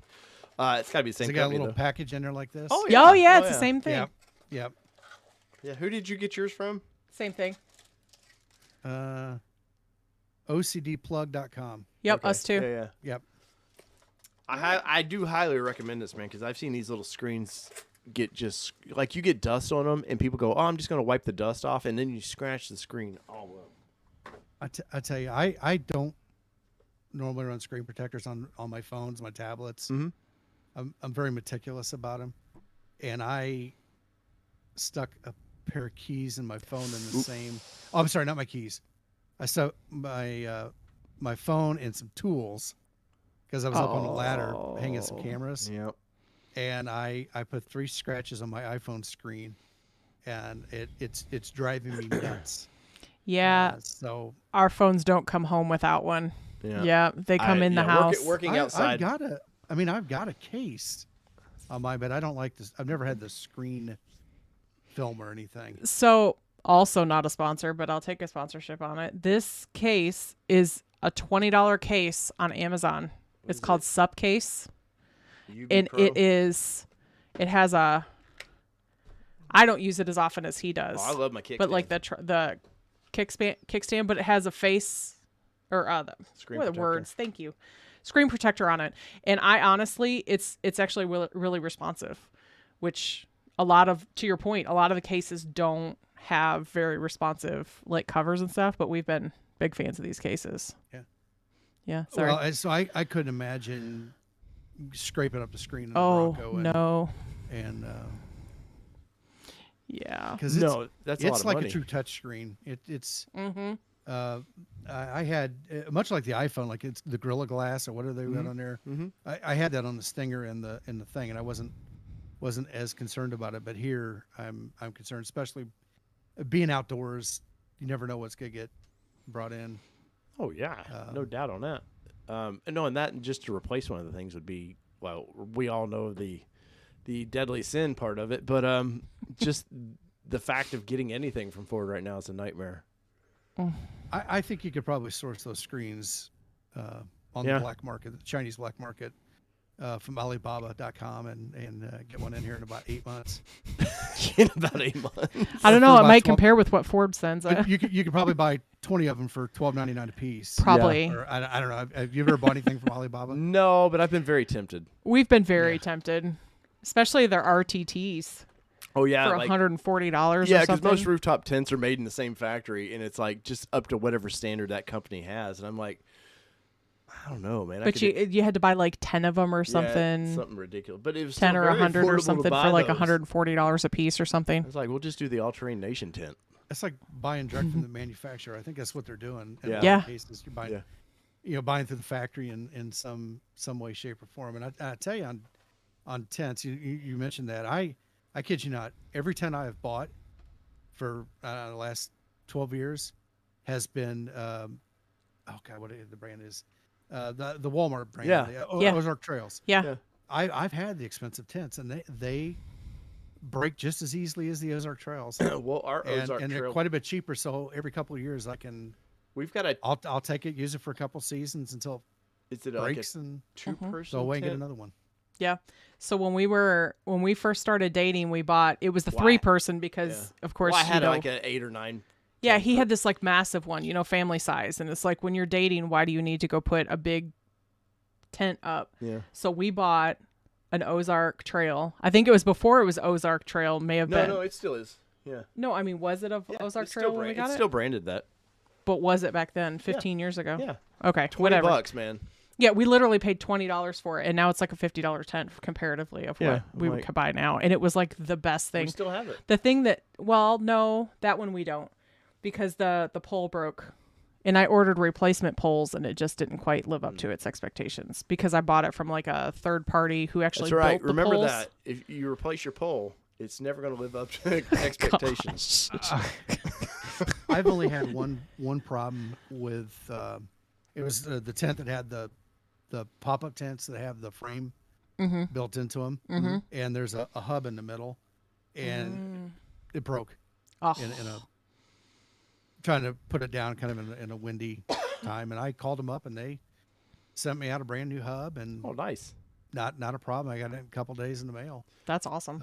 But I personally like big tents. I go to Glamp. Yeah. And, I'm in that. I'm in. Oh, yep. dude, I've got a nice cot that I take. And I want the space. She was pregnant, Tim. 8 months pregnant. And like, I got the tent up and stuff, and she showed up later. Because I was Next working. thing I look, it's literally our bedroom inside this tent. Like, she's got the air mattress. There's sheets on Double it. decker air mattress. There's with a comforter sheets on it. it. There was a comforter on it. I swear there was a nightstand in there somewhere. What's unfortunate though is I did end up on the ground by the morning because air mattresses don't hold. I have a right before you guys remember Gander Mountain? Oh yeah. Yeah, okay. So right before they closed, they were doing closeouts, and they have a giant Titan XL cot. Oh. And this thing is like a twin size bed. It's huge, and it's great. So I've got one of those, and it's heavy. I'm not backpacking into camp, in camp. I'm driving right up to it and dropping my stuff off. But with scouts, a lot of times we'll go out for like the summer camp. We'll be camping in a tent for a week. Yeah. So I want all the room I can get, and I'll tell you this fun story about why I started with this thing. But when my son, when he was in Cub Scouts, they did this thing with the Indianapolis Indians, which is the baseball farm team in Indianapolis, where you can sleep out on the field at night. And so I got a tent. It was just with a little cheap 2-man pop-up tent. And then, I don't know, packed it up because that was it for Cub Scouts. And then our first camp out with a Boy Scout troop, my son slept with his his patrol, and I slept in that tent by myself. I had to get up in the middle of the night. I had to go to the bathroom. It was cold. It was wet. It was raining. I'm trying to put my boots on so I could get out to go to the bathroom, and I get a Charlie horse. Oh no! And so here I am. I'm rolling around in the tent, trying to do whatever I can to rub the Charlie horse, to get my thing to thing. And I'm rolling around trying to put my boots on. It was horrible. And I said, never again will I have a tent that I cannot stand up in. Yeah. And so after that, I got the only tent that I could get was a Coleman that was like 6'3" or something, 6'2" at the top of the dome, so I could stand up. And I'm 6'1", so it's not that bad. But ever since then, I've had full size tents. Well, I like those shift pods, but they're just so expensive, man. The what? They're called shift pods. I don't know. I'll see if I can pull. They look like something that you would take to Mars. Yes, it looks like. Oh. Let's see. You missed an H. There you go. I knew it would get me. All right. That's because it knows you. All right, so I'm gonna pull this up. I don't know. I'm sure our audience has seen this before, but these are called shift pods, and they are pricey. Yes. But like they're definitely for thermal. Like you can go out in the desert with these both things ways. And so like it keeps you cool when you need to stay cool, and it keeps you warm when you need to stay warm. So $14.99 on sale. These bad on boys. Sale. Well, it's Christmas time, Kelly. I suppose you can go to Canadian Tire and get that on discount. What's Probably. That? Go back. What's that? A grow closeout. Financing available on the closeout item at $299. Who needs to finance that? I don't know. But my buddy Dan did some work with this company, man, and he raves about these things. But it's just the price of them is what. Well, I mean, if you look at it, there's stitching and everything else, so there's definitely the quality put into it. But these are a big tent, man, and then you can go to your campsite and people think you're an alien, so you got that going for you. Well, but really, if you look at the price on it, though, it's not really much more expensive than you'd be putting an RTT on your truck. No, but the cool thing with the RTT, well, let's get Tim back up there. You ruined Tim. The cool thing with the RTT, it's on your roof. That's true. Hard to steal that way. That is true. And when you're moving down the road, you know where your house is. Yeah, that's true. Somehow I would leave this thing back at the camp. You would. Or at Windrock. We had a buddy get his stuff stolen at Windrock one time. I don't remember that. His hammock. It was some high-end hammock he had. Oh, I remember that. Yeah. Yeah. Just come and took it. We were all out having fun on the trails. Left his cooler and everything. They just took his and nice we played hammock. devil's advocate, and we said, hey, go talk to the camp office. Maybe they thought you just, left and maybe took down the stuff. And they did, and nobody ever turned it in. Yeah, well, they turned it in. Yeah, they turned it into their own hammock. Yeah. And it wasn't a Bronco hammock. No. So I tell you that Bronco stuff, I've thrown it all in a filing drawer. Us too. I don't know. Watching once again, going back and watching a lot of YouTube videos over the last couple of years. I've watched guys that go out and buy older cars, and a lot of the excitement in it is when they kind of get the provenance of the car. Mm-hmm. Like the original sticker, any of the books, anything that came with it.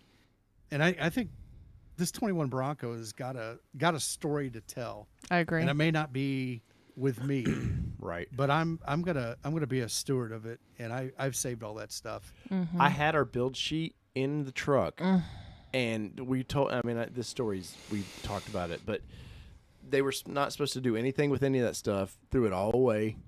Mm-hmm. I had it in my hand. I told you to tell him. And Kelly's like, you should just go back and grab that out. I said, you should just go ahead and say, hey, can I take this now? Because what are they going to do with it during their prep? They're going to throw it away. They're not going to do anything with that build sheet. It kills me because I have a picture of that build sheet on the hood of my vehicle. The pictures that I've got of the thing being built sitting there. And I was like, I kick myself so bad for not saving it. Because like you were talking about the old vintage cars. If you have... GM used to tuck their build sheets under the seats, and for whatever reason, and if you can have an original build sheet with it, it just is a lot more, a lot of history. I think the original Jeeps, they would stick them under the carpet. Really? In the front seat. Yeah. So Dennis Collins, I don't know, Collins Brother Jeep.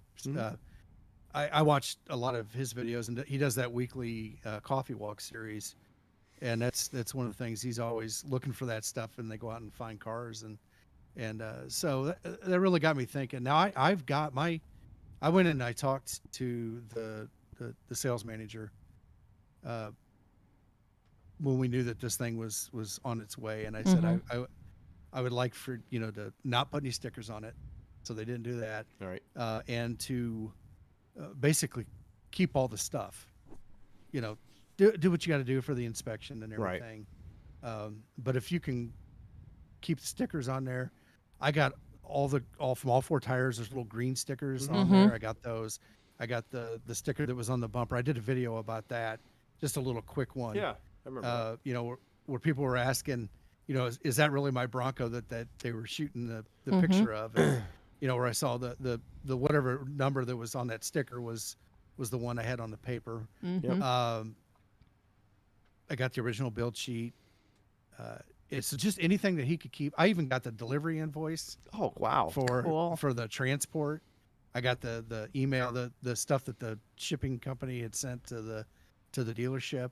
I mean, he just packed it all in the thing with original window sticker in there, and wow. And, even the inventory numbers and stuff. Although they didn't stick the sticker on the vehicle, he kept it on the sheet and just stuck it in the folder. But yeah, he handed me a whole file folder full of stuff from the vehicle. That's very cool. Well, we had it all. Yeah. It was all there. We saw it all. And then I've got all the emails from Ford. Hey, I know you were getting excited about this. Yes. Delay it again for another 6 weeks. Oh yeah, you've got a stack of just those. You've got a huge story with yours. I've been trying to find some kind of a way to some kind of like a frame system that I could frame all those up and kind of just put them all like a big collage of. Yeah. Like a scrapbook, essentially.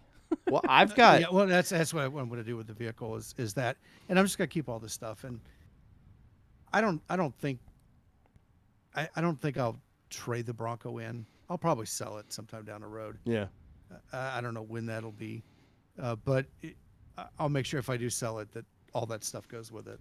Right. And then it'll be some 16-year-old kid that offers you way too much money to turn it down, and then it's like in the garbage in 5 minutes. Like, I don't mean anything. No, I'm only kidding. But no, we have all that. Like, I would say a video idea that we're going to have coming down the road, but we can't anymore because they tend to get copied real quick. But I've got the pictures and stuff. I've had them printed out of the stuff where I got internal photos, and I've got them framed. I just need to get them on the back wall. But all that stuff, stinking day job. Yeah, but all that stuff is so much fun to the vehicle, and these vehicles. That's kind of this vehicle has been so much fun. Whether it be aggravation of taking so long, all the way we had to wait from July till January to actually order the thing, and then you think, oh, I order it in January. July or so, they'll be cranking them out. I'll get mine, and then you got the early, and thinking, man, I won the lottery there, and to just get yours, the 1st of December, right, or end of somewhere in there. So I think November 30th. So almost 6 months from actually Vin to actually getting the thing. Like, but that's what's been kind of the fun of these, really, is.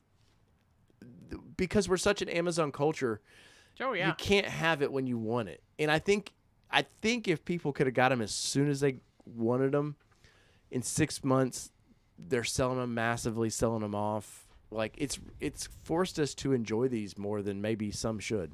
Well, and honestly, I think it coming out in the middle of a pandemic was kind of a good thing for the vehicle itself to drive, because we're all sitting at home. Yeah, captured audience. We're a captured audience. Is like, what else am I going to do? Like, I can't go anywhere. I'll just order can't do anything. $60,000 vehicle. I'll just order a $60,000 vehicle, So it's like, it's an interesting, it would be interesting to see what it would have looked like had there been such a drive for this vehicle, had we not been in the middle of a pandemic and it been such the mess that it has been. Devin says you didn't call it a fun month ago.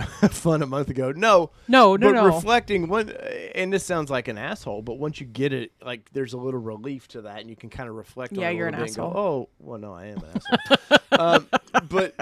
But you get to kind of reflect on it and be like, oh man, that was an adventure. Well, it's like, think of it this way, Devin. So all that you're going through right now, it sucks. It really sucks. Trust me, because we were there. It's like some of the best stories that you ever have probably had come from some of the toughest times in your life. Like Bass Road going to Florida. Devin says it was in a showroom for sale. It wasn't a showroom for sale. That is true. But like Bass Road in Alabama, like we were not happy in the situation, but it was a story to tell after the fact. So like, all of this has kind of been. Yeah. Don't follow Waze is all I'm going to say. Well, I'm telling you, it's not. It was a hybrid problem. It was me and Waze.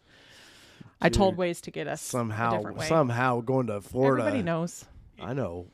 Man, I've said this and talking about that weight. If anybody's out there as parents and they've ever had a problematic pregnancy, my wife was in labor for 20 weeks. Oh, wow! She started and bed rest. She was right on the edge of it, and and it was like it was tolerable. She could work, and then all of a sudden we'd go through this phase, and it's like, all right, let's go to the hospital, and you would go through all this stuff, and she would get strapped up, and and then eventually it would kind of die back down again, and then so you're so built up, ready, okay, and then it's like, all right, you go home, and then 2 weeks later you're back in there, and it's the same thing, and that's kind of how I was feeling with those letters from Ford. I bet. And it's just like, I'm excited. And all of a sudden, the big, somebody deflated my balloon when I saw Ford Motor Company in my email, and I'm like, a couple times I didn't even look at it. I was just like, screw it, I know what it's gonna say.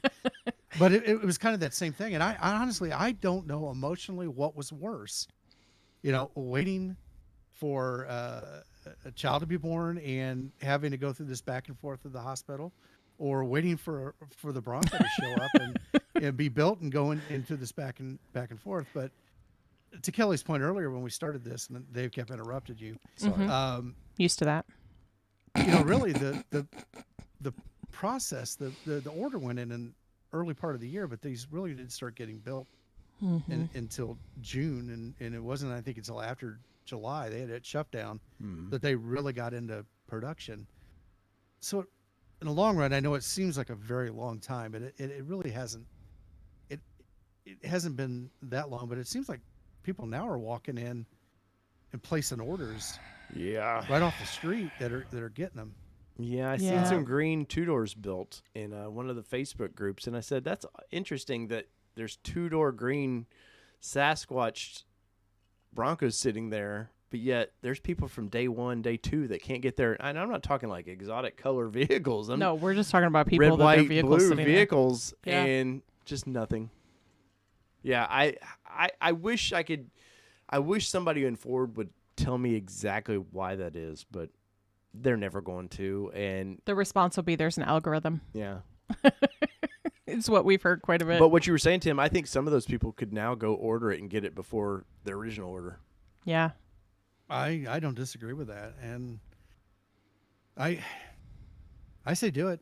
Yeah, people are willing to pay some stupid money on top of MSRP to get these things, from a secondhand thing, and which is so I would go buy another one, keep your reservation, when it comes in, resell it. Yeah. I don't.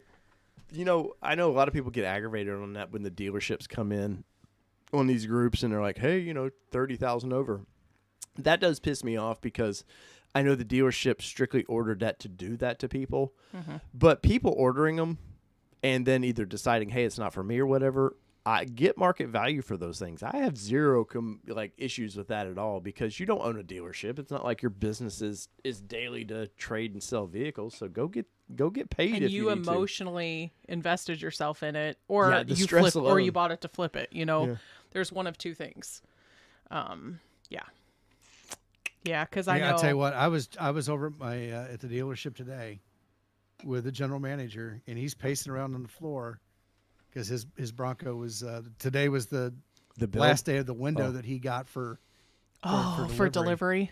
Yeah, and he's like us. He is all excited about it, and he had a bunch of things that he was planning to do. He took vacation, and it got pushed back, and so that is, I will say that I know some people were dependent on, there was a time frame they thought, okay, I'll get it by then, which they get mad at Ford about it, but at no point did Ford ever say, hey, guaranteed by such and such date. Guaranteed by so and so date.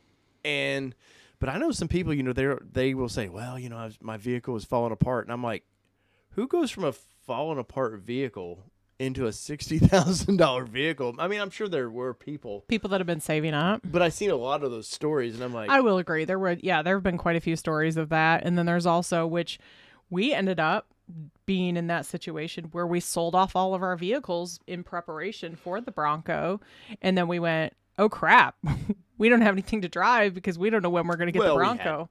I mean, we did, but at the same point, it was like, we sold my Xterra, we sold your Xterra, which yours really wasn't being driven much anyway, but I drove that thing monthly, I tell you. Monthly, woo!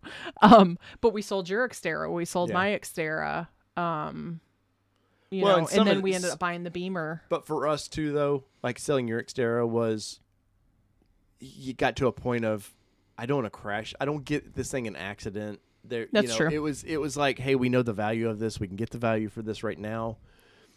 We don't know what 6 months down the road is going to bring with it. Well, and honestly, there was some emotional attachment to that vehicle too, because, I wheeled the crap out of that vehicle, and knowing it ended up we had a friend that his vehicle was actually totaled in his apartment complex, parked in his parking spot. Like a car came through and ran into the side of his Xterra and totaled it.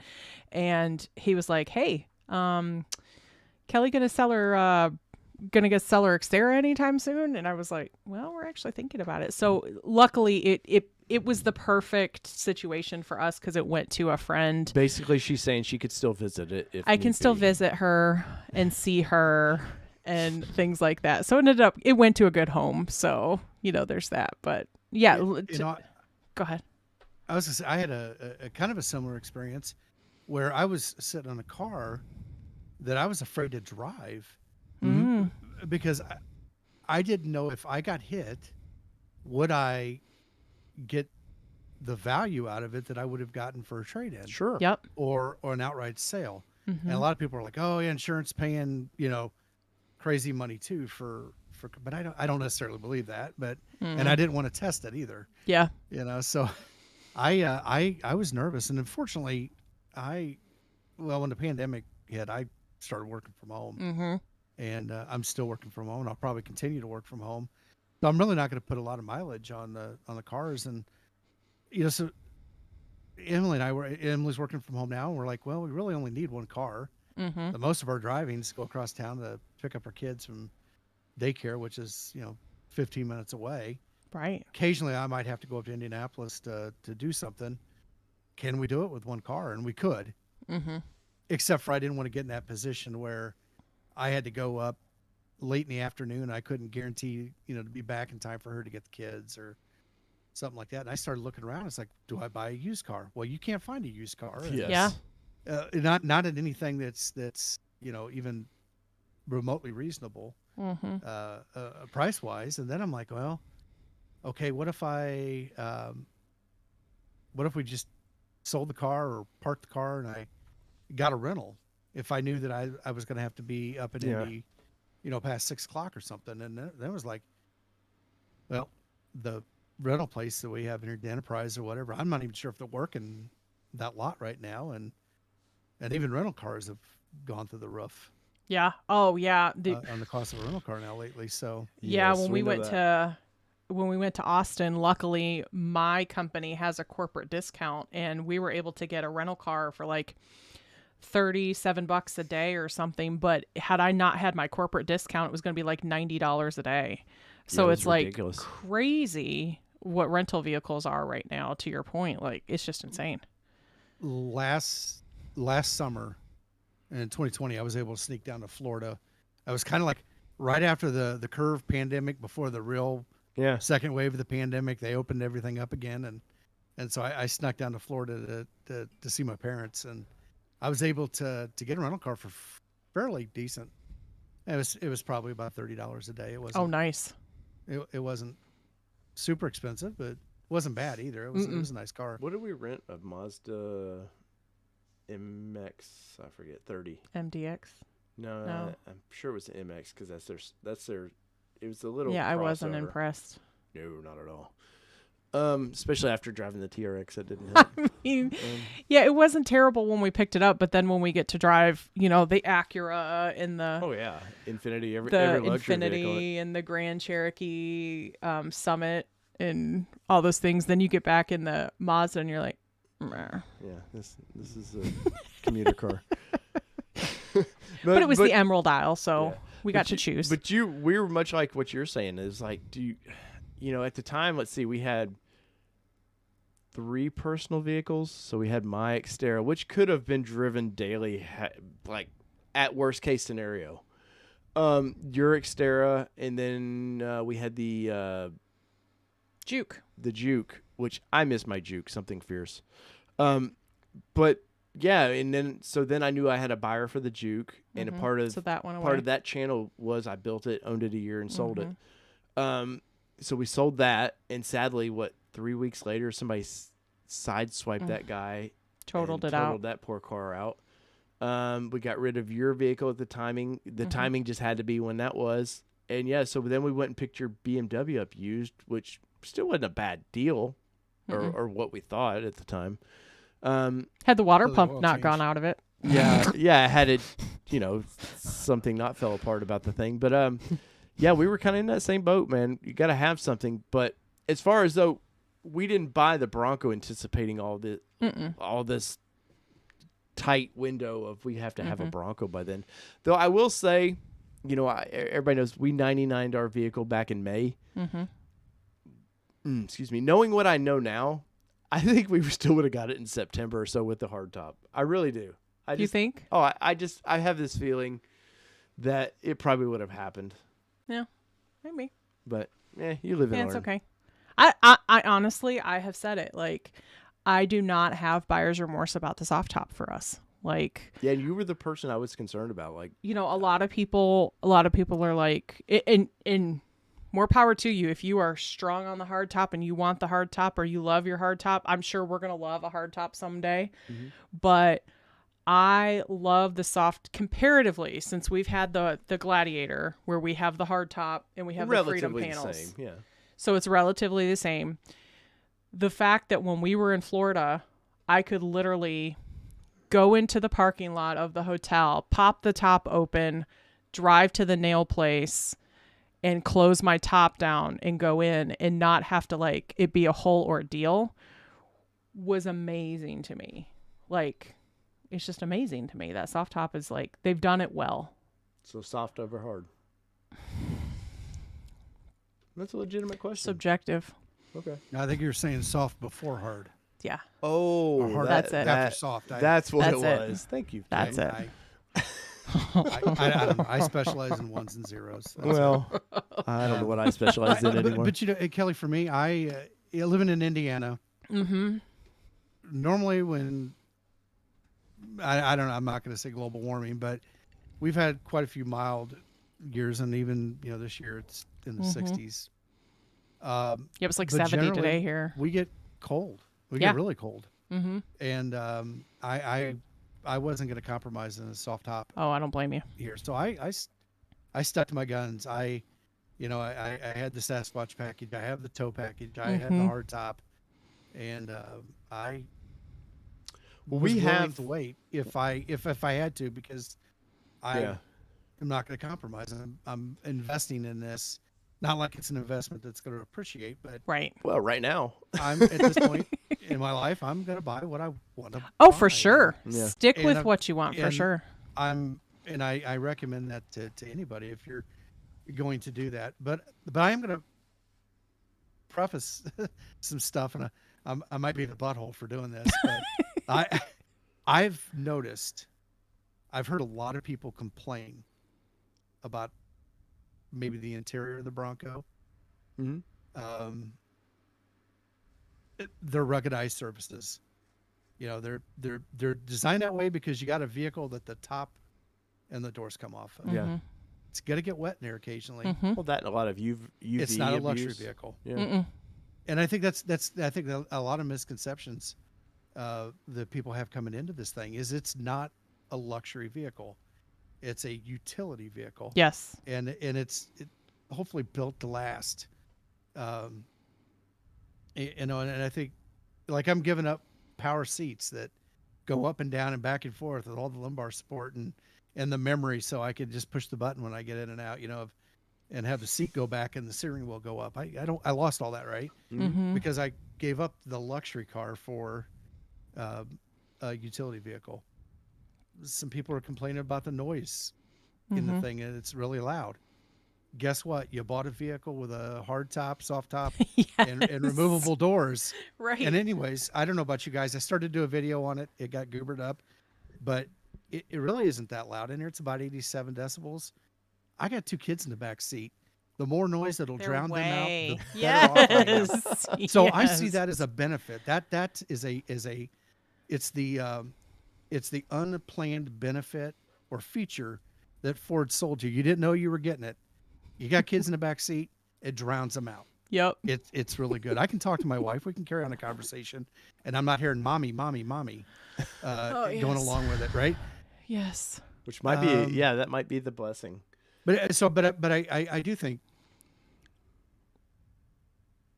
I do think people might need to reset their expectations. For sure.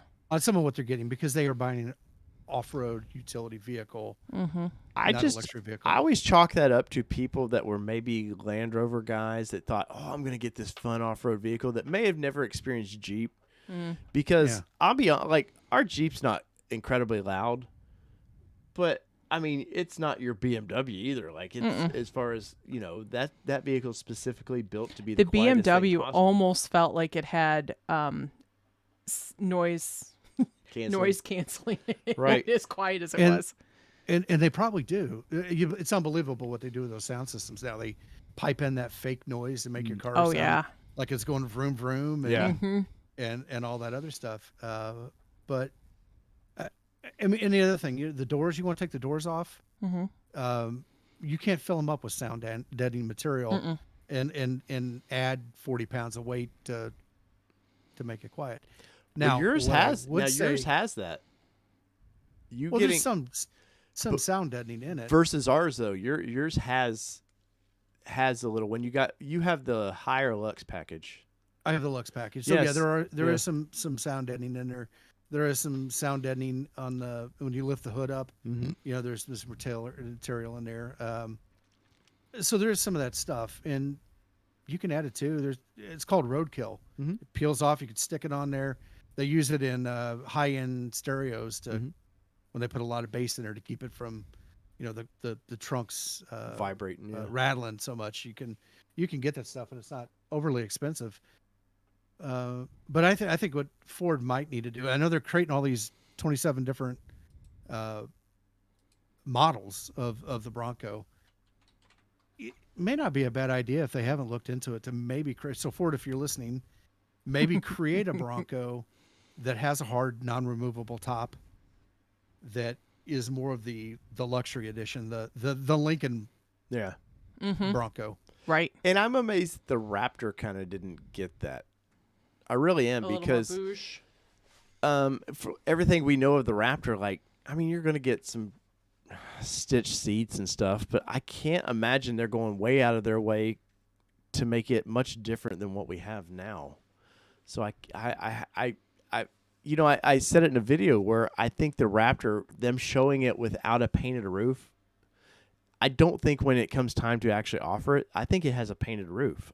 I wouldn't want to spend $75,000 or more on a vehicle that basically looks like me and your Badlands, which, we kind of have the top tier Broncos.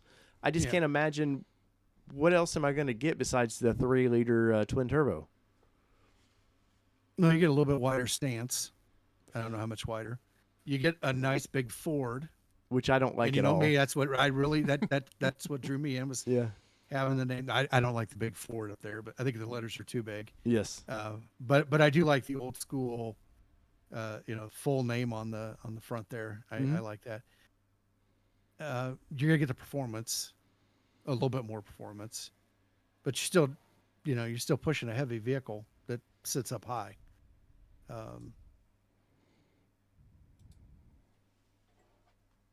What do you?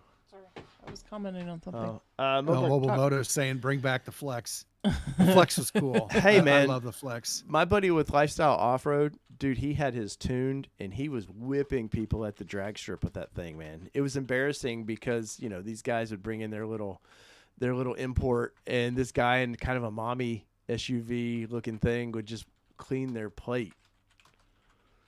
Yeah, Flex was a nice looking vehicle. Mobile Moto also said the 392, the 392 Wrangler is, I can't even describe. There's something I miss about, with V8s going away. There's just something you're going to miss about that rumble that the V8 has. And no V6, no 4-cylinders ever going to duplicate that, man. And you start that 392 up, and it's so nice. I may or may not have revved it as we were pulling in to park it. Well, she nearly had it sideways, and it's all-wheel drive. I can't she still help had it it. sideways. It was not intentional.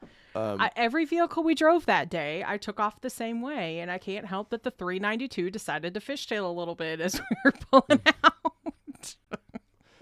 It was fun. But turn off the traction control. Well, it's just there's so much power in the V8 compared in such a light vehicle comparatively. Yeah. And it just took off. I tell you one thing I do miss with the Bronco that I won't get is launch control, and being able to hold it and spool up the turbos and just let go, and next thing you know you're getting thrown back in the seat and you're doing 70 miles an hour. You can kind of fake that a little bit. You can hold the brake down and it's spool not them the a little same. bit. Well, It doesn't. With the launch control, you're not fighting it. I mean, it holds the transmission, and sure, and you could spool those turbos up. And so the Stinger had a 3.6 twin turbo in it, and factory like 365 ish horsepower. Before you start adding mods to it. Sure. Everything's at least plus 10 HP. Well, stickers plus H10. Come on. No, you got to have a couple stickers on there. Yeah. Yeah. I mean, how are the guys going to know what club you're a part of? Yeah. Well, it's you get a good subwoofer in the back. Yeah. Right. You get that push pull effect there. So every time the sub hits, it kind of propels you a little bit faster. That's a couple HP. Now, I will say that about the sound system in the Bronco. The sub, I think they could have done a better job of sound deadening around that thing. It rattles a little bit. I'm gonna now doing that. Where is the sub located on the passenger side rear in the back cargo area. Oh, okay. So right by the power outlets. Mm-hmm. Yeah, Jeep does that with their Alpine system. They kind of have a little boxish sub they can mount in there. I did the video on like the mid package and lower tier speakers are just horrible. I can't wait to upgrade that, which is probably, I know I wanted to talk about that tonight, but it doesn't look like it's going to happen. That's probably our first upgrade. I have the speakers. I'm just waiting on weather to kind of cooperate. And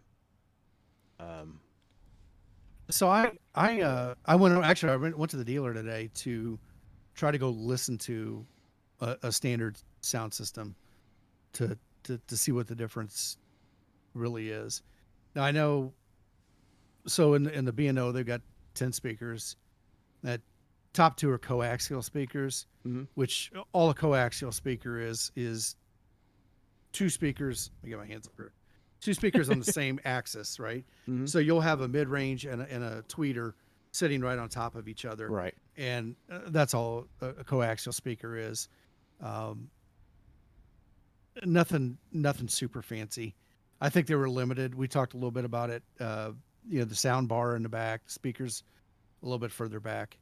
I don't know what kind of amplification they use, power wise, and I'm gonna. I think I've said it publicly. I'll say it here too. I watched that first video that Bronco Nation put out, and I felt about the sound system, and I actually felt dumber after watching it. The presenter that did it was a presenter. I mean, he more eloquent was speaking than I am as far as on camera and stuff like that. The guy that they brought in from B&O to do that had a hard time explaining what he was talking about, and I kind of felt like he was at least involved in the design process, but it didn't feel like he understood or really knew what they did. I don't know if he was maybe an intern or something at the time. Placement, and it's kind of like the live sound. I did the live sound stuff. You're bringing in equipment, you're bringing sound reinforcement. You move into a room, you get one sound when the room is empty. You get something completely different when you get people in there, and being able to listen to it and make changes on the fly. Necessarily speaker placement, but how you tune it.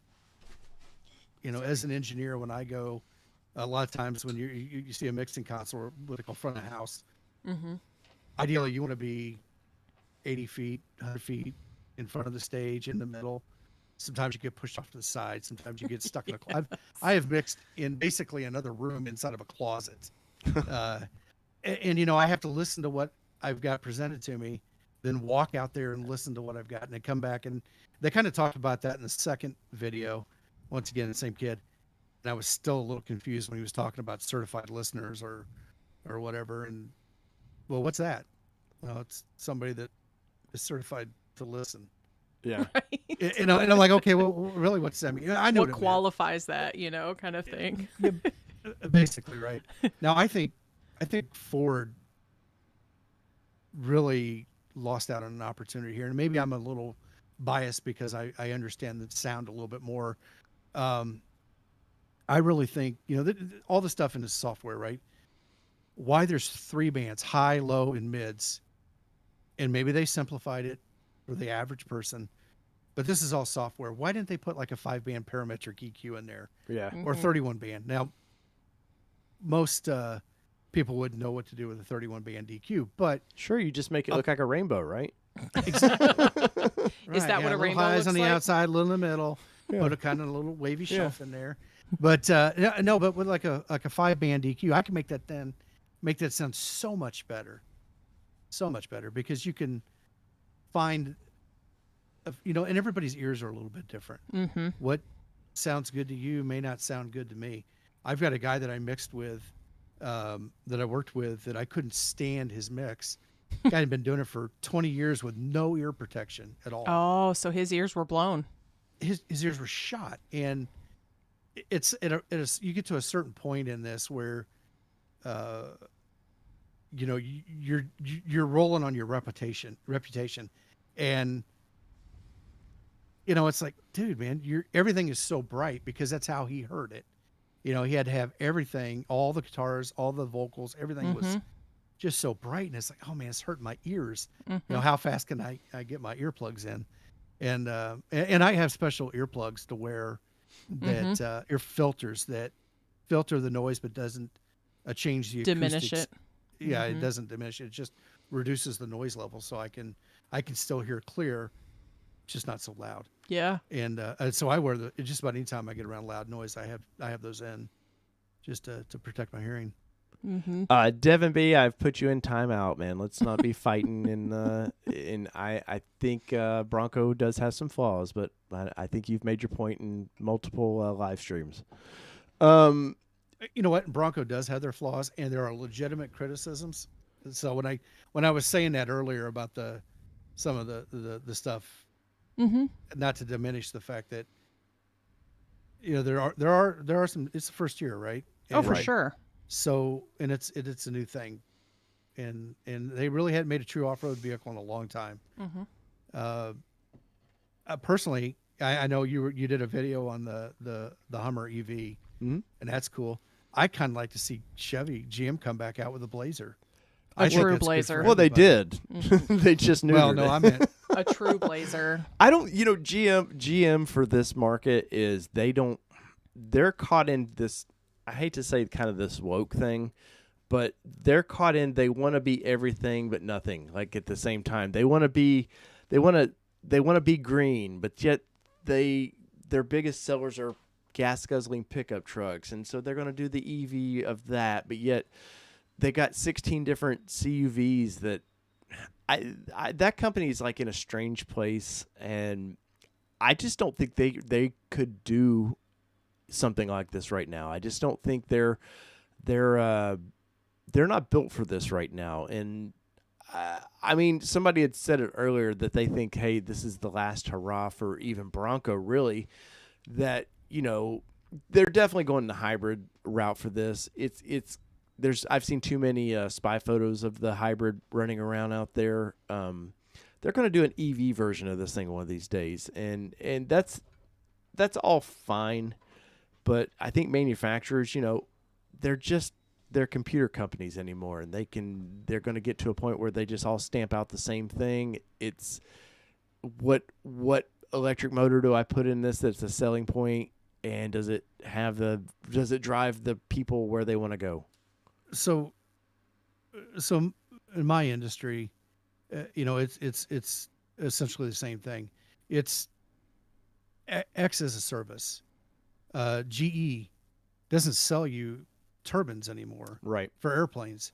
You basically rent a thing. They're selling you that service now. They collect almost. But before I was with my current company, I had worked for EMC and Dell, and we made storage units. They produce about 2 terabytes worth of data on a flight, every flight that they take, and they can analyze, and they can the analytics, the data analytics that they do nowadays. The same thing with the Bronco. If you select the box, they're pushing your data up, and they're taking those analytics, and that's where the money's at. And that's just kind of the change in time. And I personally don't have any problems with electric vehicles. My focus is, or my concern is, I want to have the giddy up and go when I need the giddy up and go. Mm-hmm. And I don't care what that is. I don't care if it's gasoline. I don't care if it's electric. I really don't. I mean, whatever works.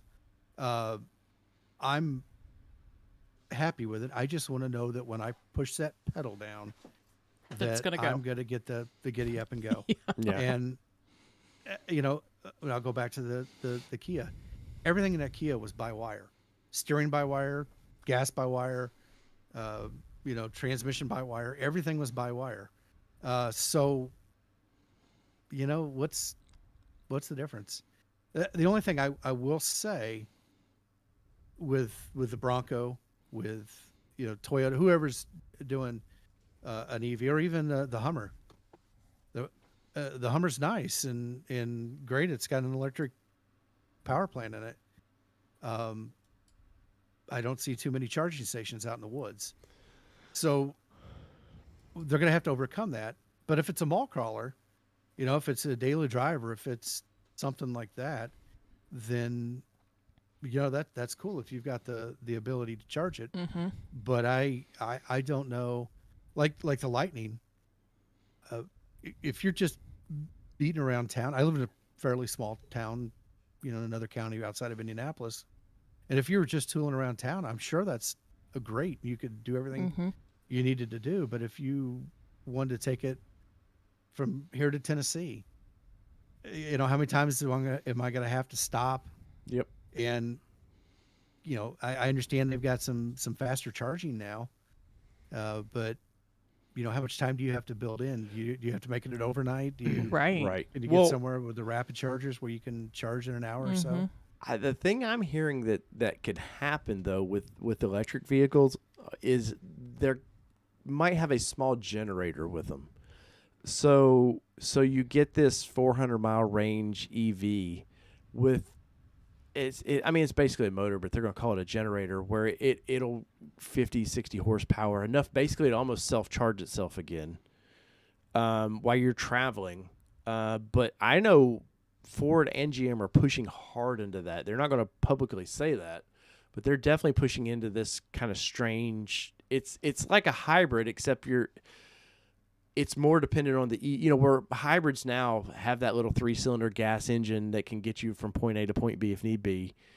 And the battery pack is kind of the overdrive of the vehicle. Well, they're really looking to make that opposite, where the overdrive kind of is the gas-powered vehicle, and then the hybrid takes you from point A to point B. But, for off-road, I mean, I think these companies anymore do not care about – once again, you can call it woke or whatever you want to call it, the new modern environmental standards they want to do. They don't, Tesla showed all these dinosaur companies like Ford and GM. Hey man, people will buy as long as you make a product that'll basically drive itself. You can say it's fast, but nobody's if you got the Plaid, you're not using that. You're going to use it once or twice when you bought the thing, and after that you're not using that stuff. They're just computers anymore that and you were saying earlier, whether you check the box or not from Ford to push your information, they're getting your information. You're in IT a little bit. They're getting what they want out of whether you accept it or not. They're just not putting your name to it, basically, I think. So we're definitely somebody, I think it was Mobile said, we are the product now, and I definitely believe that. And I think that's how our vehicles are they're just going to be boring. And we all wanted those flying cars at some point, and I think to do that, it's just they're boring. The hurrah of the V8's over. Everybody's doing away with them. Ram basically and Dodge has said, hey, the next generations we're not having V8s. It's kind of exciting that we got these cool off-road toys like the Bronco, but it's also like, man, I don't know if there will be another one. Well, the electric's cool. You got to think about how you got to generate it, though. Generate the electricity. You can use wind. You can use solar. Not necessarily something that's continuous, and it's going to have ebbs and flows in it. So you have to have some way to store power, which is going to start creating a lot of batteries, which creates its own environmental mess in itself, right?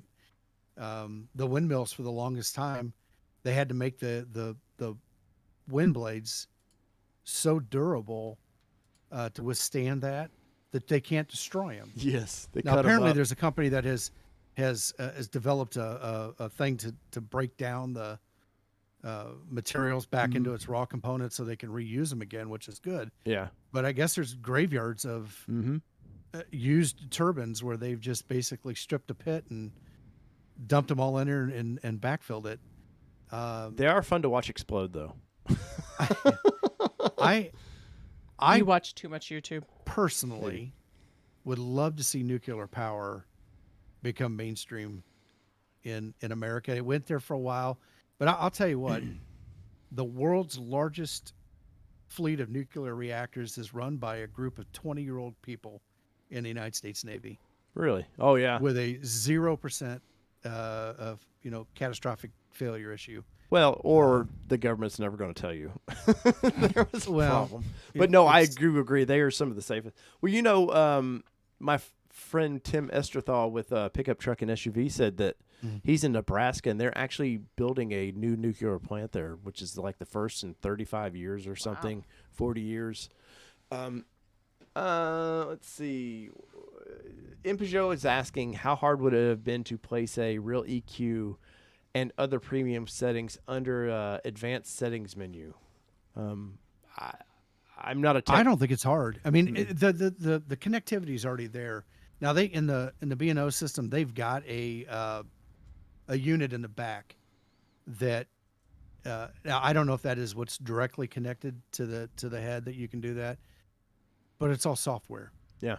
So I don't really see, and I don't know. I haven't gone down the rabbit hole of maybe jailbreaking the Bronco yet to see. I mean, it's just Android. That's all it is. Mm-hmm. It's just Android, and with their stink on it. So how hard would it be to? Was Sync still based in Microsoft? I'm sorry? Is the Sync system still based in Microsoft? I know it used the first couple generations were. It was a big selling point. Microsoft Sync's what Ford branded it as. Oh yeah. I remember they had a hard drive in the car that you could download your music to. Yeah. Oh, go ahead. Sorry, I didn't mean to cut you off. Oh no, I'm Tim. sorry. Go ahead. I was just gonna do another comment here. B2B 111079 says just hopping in the talk. You know who disappoints me? Honda. I love Honda, but they're missing the off-road trend completely. Well, speaking of Honda, Cole has an Element. That's right. I miss my little Element. One of the most fun little things to drive. Yeah. But Honda. You're gonna see. I've said this on my normal ATN shows that you guys need to watch. That I think in 15 years, man, you're going to see fewer and fewer manufacturers. I think they just all get gobbled up into each other. Honda's prime for it, whether anybody wants to believe that or not. Nissan's definitely prime to be just assimilated. But some of these, like, the Teslas of the world are rare. But the GM and these big conglomerates, man, they're trust me, they're scared right now. And Honda is weird because they got into the off-roading with, I don't know if you remember the old Odysseys and stuff, the original side-by-sides, and of course motorcycles and stuff. But for vehicles, they just never cared to really get into this market. Of course, they never really built a body-on-frame vehicle either for this kind of stuff. Michael Rivas says, did you guys see the mock-up of a Bronco van? Yeah, that was actually fun. I didn't see it. I saw that. I thought that was cool. That would be a neat. Let's see if we can find it real quick. A neat thing for them to do, and it goes along with the the luxury version of the Bronco that maybe they could produce, since they're big on making 27 different variations.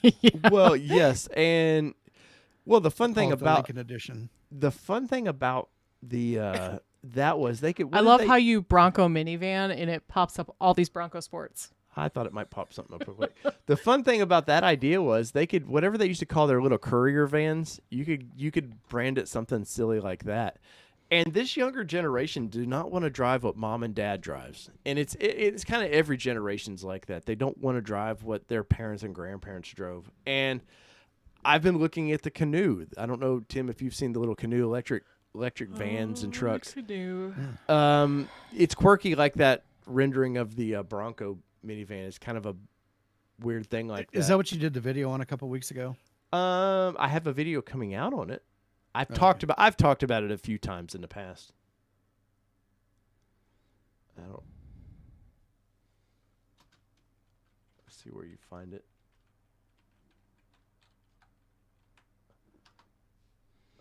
Kelly's over here. She's desperately trying to find this thing because everybody knows about it. Her. Pretty much. I haven't seen it. Yeah, it's a bit on Facebook and stuff. Well, Tim, I think it was on Bronco 6X Facebook group is where I saw it. Okay, Tim, we've done 2 hours and 23 minutes. Sir. I'm good for another 2 if you guys. Hey, we did Bronco Wild Outdoors, and when did we do 3 hours? 3 hours, 3.5 hours there. It was ridiculous. So, live stream Mm-hmm. from the Bronco. It's going to happen. The storm, that storm screwed everything up, and obviously you've seen the damage it did to Kentucky. That same storm front that you guys had come through Middle Tennessee came all the way up through Indianapolis. Oh yeah, and so we had bad winds. None of the tornadoes, but that was that same storm front that hit Kentucky in between us. Mm-hmm. Yeah, but so my plan was, obviously we had the holidays that then was going to, because honestly, right before Christmas, weather-wise, would have been perfect for me to do that. But it's probably sometime in January, and it's going to be cold for me and miserable. And he's going to be cranky. And I need dry weather have to deal with because I want to get my big box lights and stuff. So it's just not a guy that you can sort of see his eyes every once in a while in a dark vehicle. So that was the big holdup too. I knew it was going to rain, and it wasn't going to be as fun as it is probably not. Honestly, it's probably. I was going to say not as, for you maybe, but for everybody else. Well, I mean, obviously What are you doing now? I'm looking under Bronco 6X. So, well, she's still looking. I saw Cole had put in there about Elon is about nuclear, and there was a pretty cool interview. I watched part of it that he had done with the Babylon Bee. I haven't got to see that yet, but I've heard really good things. But I had watched a recent video, and I didn't know this, but Tesla has taken all their patents and made them open source, Mm-hmm. and they want people. He did say, he's like, ideally I want gasoline to go away, but I realize that you can't just do that overnight. Yep. It's going to take time. And so that was part of the decision process to open those patents up. And he's like, I'm not worried about it, because if you're a company that's innovating, that's old technology to us. So they can have it, and hopefully, they can build off of it, and we'll continue to innovate. And that's cool. And I'd read last year something that he did is they've just opened up their patents, and well, even he's like, hey man, I'm sorry, the infrastructure is not here to go all electric. And I was going to say something earlier. You were talking about chargers and trying to get somewhere, and it may be a day trip. The amount, what are they, 700? I forget the rating of the chargers, the fast chargers, is ridiculous. The amount of electricity it takes to pump through that car real quick, it's just not practical, man. And then I've watched, I forget the big YouTuber, the kid that reviews everything. I can't think of his name. Yeah. But they did a thing where they were traveling from, I guess it's New York City to Niagara Falls, and he took his Tesla, and there was another one they took. And yeah, it was a 1.5-day trip to get to Niagara Falls, and then they would stop at these chargers. They took a Mach-E with them in a Tesla, and the Mach-E, Tesla has a great chart. Like they have a great app for that. They really do have a setup for how to find chargers. Well, Ford's not necessarily with that just yet, and some of these pay chargers wouldn't work when they would get to these places for the Ford. And it was a nightmare for these people trying to just prove the EV can work. Yeah. I've heard, and I don't know this for fact, but I've heard that they've standardized on a charging plug now. Thank God, because that makes it universal. So regardless of your brand. And honestly, why there aren't more standardized things, like, I bitch about this, like, every time I go into some place to purchase something, like just something in general, like to use my card or whatever, and the system is not the same every time you go in, because then it'll be like, it asks you this question or that question, and like, because we are that Amazon society kind of thing, like, I want to just do it right now, and I want to get out of the way and let you serve the next person. And I actually tell people all the time, and I'm not a Karen about it, but I will be like, man, I'm not really sure why they haven't Kathy. Yeah, there you go. But I'm like, I don't know why they haven't like standardized these. So to your point, like the fact that they've standardized the charging and everything else is like, there's got to be a standard. And I'm just one of those kind of people, I guess. Yes. So Kelly found the little van-ish thing. It looks like there's a few different renderings. I like that. Yeah. Something like this. I don't hate it. I don't think it's going to be a high volume deal for a company to ever do something like that. But vehicles need to be fun again. And I think that's where the 90s and 2000s... It reminds me of a VW van. Yeah, that's what it is. But the vehicles in the 90s and 2000s really lost that for some reason. They just lost being fun vehicles. And there has to be a way to do this. It looks like EV, though. It would have to be EV because you don't have enough room for an engine in there. No, there's an engine. It would be like the old vans. It would be in between the two seats, which is probably then some... Yeah, it's a safety concern. Yeah, we can't do it for some weird safety concern. Speaking of fun again, I got an old friend of mine from the Navy that he lives out in California, and he drives a classic van in the classic 70s California style.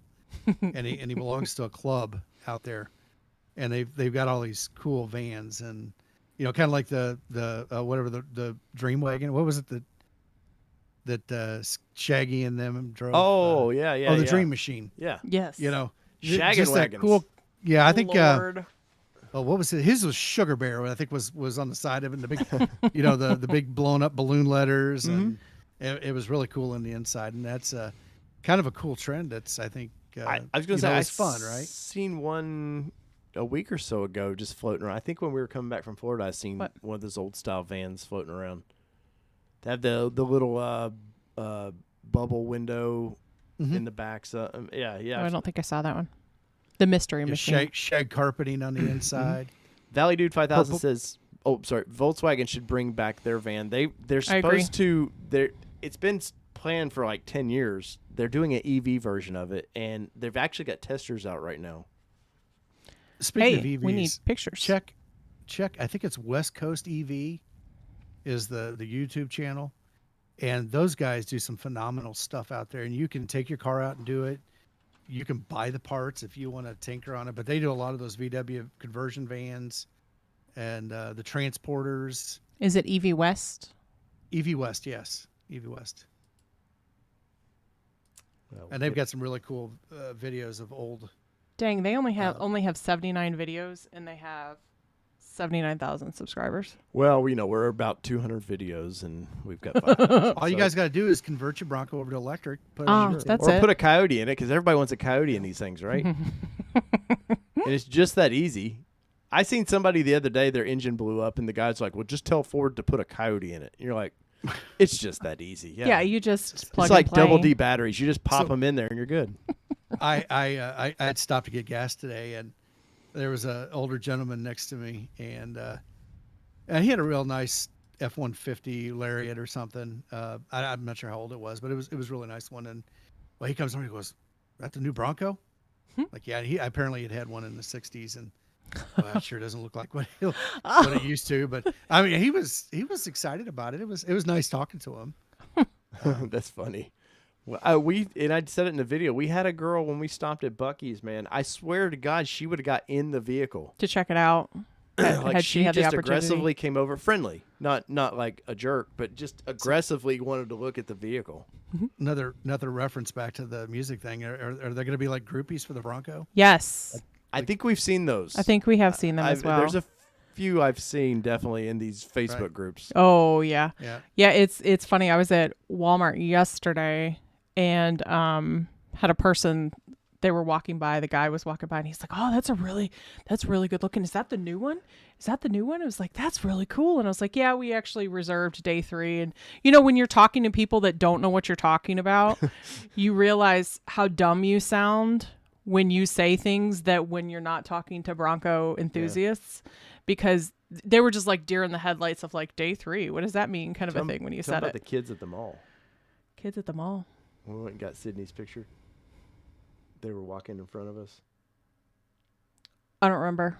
The young boys, they were. Oh! So there were these like either teenage or young adult boys with their girlfriends, and like we had to stop and of course let them cross. And like, had their necks been able to spin like owls, they totally would have, because they were just like, "Oh my gosh!" Like these big braces faces and just like so excited. And which was the girls exciting were, that young the girls kids were kind of cool about it too. Excited about cars, because my son could care, like he likes our Bronco, and he'd like to drive it, but like he doesn't get. He's excited. More Tesla guy though. Yeah, he doesn't get excited by cars. Like, how old's your son? He's 24. Okay, so mine's 21. I've got this. Well, I don't know. My thought right on kids about that age. They grew up with the internet. Mm-hmm. Oh, for sure. They grew up with the internet. People our age. It was like, how fast can I get away? How fast can I get, away from here, away from my parents, go out and have my fun and my independence. And, that's not where these kids are nowadays. Mm-mm. They're like, I can do everything I need to do on my phone, on the internet, and I don't need to do that. And that's kind of my son was in no hurry to get his driver's license. I was just about to ask you on that note, how old was your son when he got his driver's license? Well, he got it at 16, but I mean, but he wasn't urging you to do it. Ours was 18. He was 18. He literally had a car 2 weeks in the yard. 2 weeks for before high school graduation. His aunt took him to. He was like, "You're not." She's like, "You're not graduating without your driver's license." And the car sat in our backyard for 2 years. 2 years, just waiting. Just no interest. Well, my brother's not on paying attention to this, so I'll call him out. He was like 21 or 22 before he got his driver's license. Yeah. I mean, he didn't do it through high school. He didn't have any plans. He spoke a couple different languages in high school. He went to a school that was just for foreign language, for focus. Sure. Yeah. And I was on home on leave. I just rolled through, picked him up, and took him over to the Navy recruiter's office. Didn't say a word to him. Just told him we were going to the mall. And there was a recruiter's office just past the mall. And I pulled in. I walked in. I said, he wants to be a crypto tech. And if you do anything to screw him over, I'll come and kick your ass. Wow. And, and he did. He went in. So he went to crypto school up in Monterey, California, and then went over to Spain. Oh, that's and awesome. Spent his first 6 years, well, 5 years after he went through school, over in Spain. And it wasn't until he came back home that he really needed to drive. So that's when he finally. That's crazy. Did you get a signing bonus yourself for that? No, I did not. I got my driver's license at 19, but that was because I lived walking distance to my high school. And so it was like, if I needed to go do anything, I could go do it. My boyfriend had a car. So it was like, he would take me to school or whatever. Yes, I had a boyfriend. Yeah. There was nobody before me. That's right. Nope, nobody before him. And Corbin was just an immaculate conception because there was nobody before me either, right? Well, Tim, it sounds like Honest, our buddy Honest, is probably a sub to you because he said, "Tim, sir, I enjoy your mind, young man." Honest, I tell you what, I wish I was young. I just turned 50 this year. Congratulations, sir. Congratulations. But you know, I don't. This 50 is not my dad's 50. I'll tell you that. Oh yeah. Right. You know, and I think a lot of it has to do with still having young kids in the house. They've kept me going. I bet. I try to. I don't want to be that hip, cool dad, but I kind of want to be hip and I kind of want to be cool. At least relevant to my kids. It's funny you say that because I'm going to pat our back for a minute because this weekend we tell Sydney all the time, or our daughter, we're like, we're cool parents. I promise you. Like, well, we're strict. I don't go out of my way to say I'm a cool parent. No, but like we're strict. We're going to keep you in line. But at the same point, you're going to like. You get a lot of freedom. You get a lot of freedoms, and we listen to a lot of music that a lot of parents probably don't listen to around their kids and things like that. So there's like. She's not allowed to cuss or things like that, but you know, we don't shelter her from it either. Yeah. So, you know, and our 24-year-old goes, you need to understand that I didn't understand until I moved out, but like our parents are pretty cool. Like, because my friends, like he's got 2 friends. One has parents that don't care about what he does or, you know, to guide him in life. And then he's got another one that like, they're like helicopter parents over them. And I guess we're like the middle ground because he was like, you don't realize how cool our parents are. One day you'll realize. He's like, and I was just like, that was kind of nice. I know. It's weird. He wanted something. I know. It was like, what's coming? Something. What is he asking for next week? I will say this. I didn't have very good role models, parents for role models, but scouting it made me a great parent in my opinion. It taught me, I basically took the same principles that we were teaching the kids and using with the kids and just applied that at home. Yeah. And that's more of the give them a responsibility, you know, let them take it a little bit at a time, let them build that responsibility up. Don't throw everything on them at once. In some cases you do. And, you know, just kind of step back and let it develop from there, and you know, teach them about the consequences. There was a time with Nate. I don't know. He was probably 9th grade, 8th, 9th grade, something like that. Where I was like, you know what? I'm not going to tell you what time to go to bed. You've got expectations in the morning, and I'm not going to hear I'm too tired. Yep. So if you want to stay up until 2 or 3 o'clock in the morning, you do that. But there's going to be consequences. You're for not you. staying home because you're tired. Yeah. You know, you're gonna get your butt out of bed, and you gotta be responsible for yourself. Sound like this one. Shut up. And you know, it never had a problem. Well, it's funny because from a very young age, our daughter, all of a sudden, this became the parenting channel of the Broncos. Parenting Nation. So it'll be quick. But like from a very young age, I would tell our daughter, it was like, we don't do that because of this. And he would say, she doesn't understand you. Like, she doesn't get it. I said, she may not get it right now, but I promise you she's going to eventually, like, it's going to stick. It's going to make sense. And when she was probably about 6 or so, I told her, I said, we don't do that. And why don't we? And she could regurgitate exactly what I had told her for like 3 years prior, because it was registering.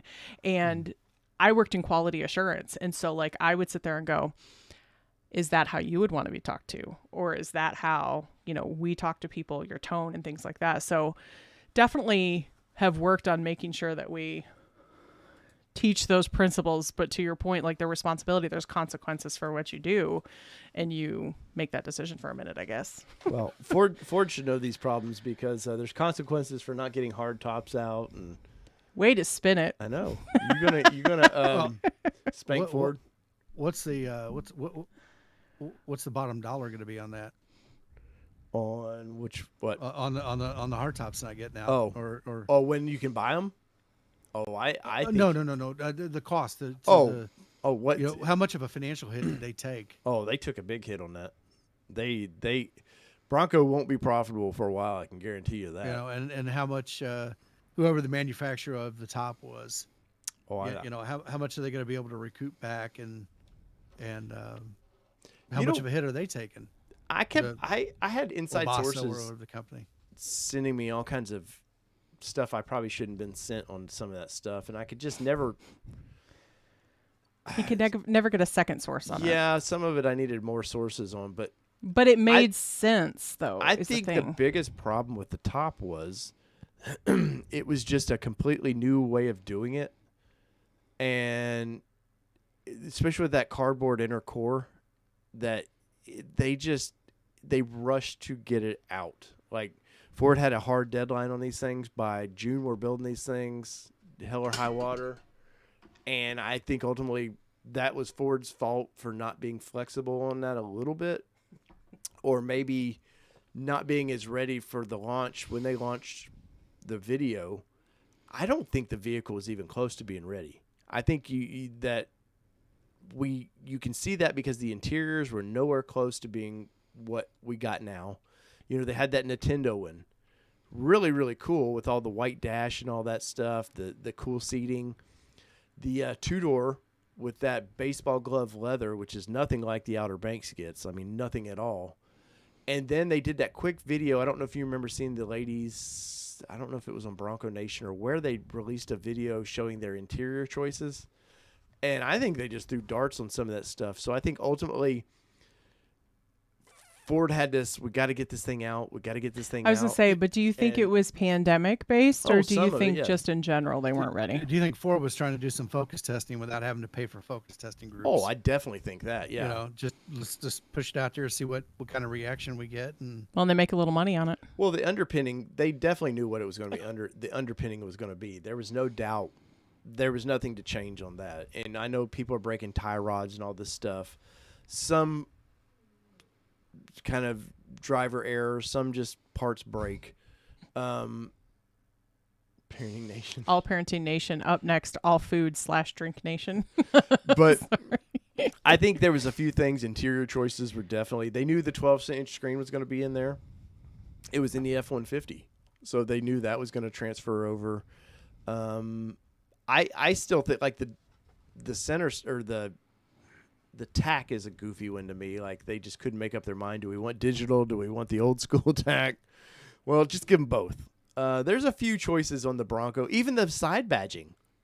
How many times did that change before we finally, you know, if you got the Sasquatch, now it's got the goofy little Sasquatch in the side of that thing, which the Wild Track one makes no sense, because a Wild Track is only a Sasquatch, but then it's a Wild Track Sasquatch. And I just think yeah, probably some focus groups got involved, and with the top, pandemic definitely had something to do with it. They didn't have employees.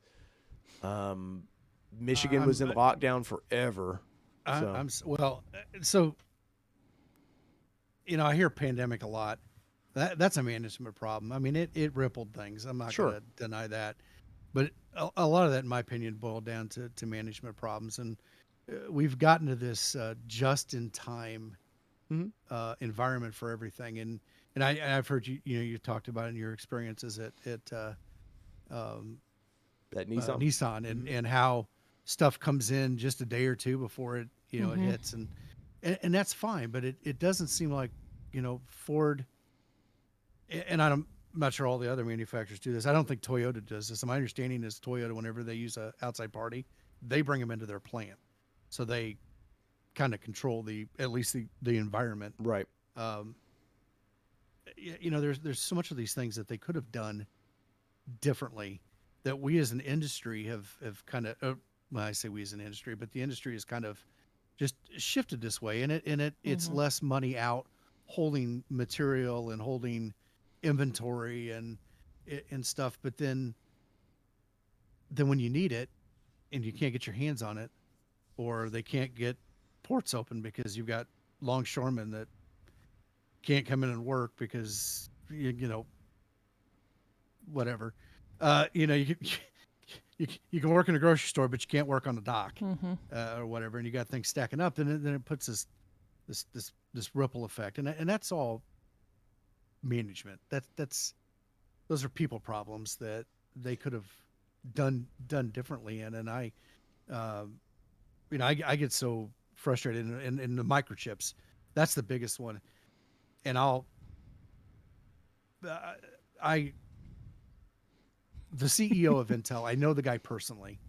He was the CEO of VMware, and that's where I do a lot of. I don't work for VMware, but I specialize in their platform for virtualization. And so Pat is moved over to Intel, and then I get this tweet pops up that he's pushing. There's this bill that the microchip industry that was created, it was developed, it was born in the United States, and they've pushed it overseas. Mm-hmm. They want something like $58 billion from taxpayers to bring the industry back that they allowed to leave. Mm-hmm. And then they want the taxpayers to foot the bill to bring it back here because they've realized that just-in-time inventory isn't going to work. Mm-hmm. That it works. It works if it's here. You're not relying on somebody in the Philippines or whatever to your chips to get to you. I will say though, the pandemic in general has just been a nightmare for everything, no matter what. But there was so many, like I was saying earlier, Michigan was on lockdown forever. I mean, if you look at family up there, if you look at MAP during the initial launch of the Bronco, man, they very skeleton crews to help get the plant lines ready to go. Wabastos the same way. I know they were having major employee issues. Put them in a hazmat suit, and a self-contained breathing apparatus. Boom, you would have been done. Yeah, but we say that from sitting in our comfy homes. But also that was the mandate from the local governments too. Sure. So because I have family up in the Michigan, and it may have been similar in Indiana. I'm not sure, but I know Michigan was really locked down. I was going to say, not to make anything political. Yeah. But there were differences. Oh, sure. Between states. Oh, for sure. Between controlling governments. Oh, I'm in Tennessee, dude. Like, parties. This is a pretty red state. Like, they fought anything for we locked down, but it wasn't.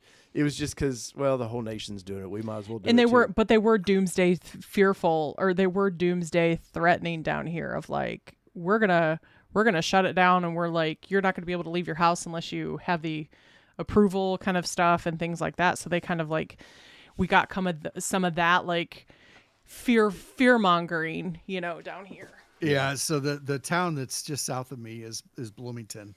Indiana University's there. It's a very liberal town. Mm-hmm. The county is more conservative. And so it's like a Republican-run county, but a Democrat city, and the university and everything. And now they still have a mask mandate. Nobody around here does.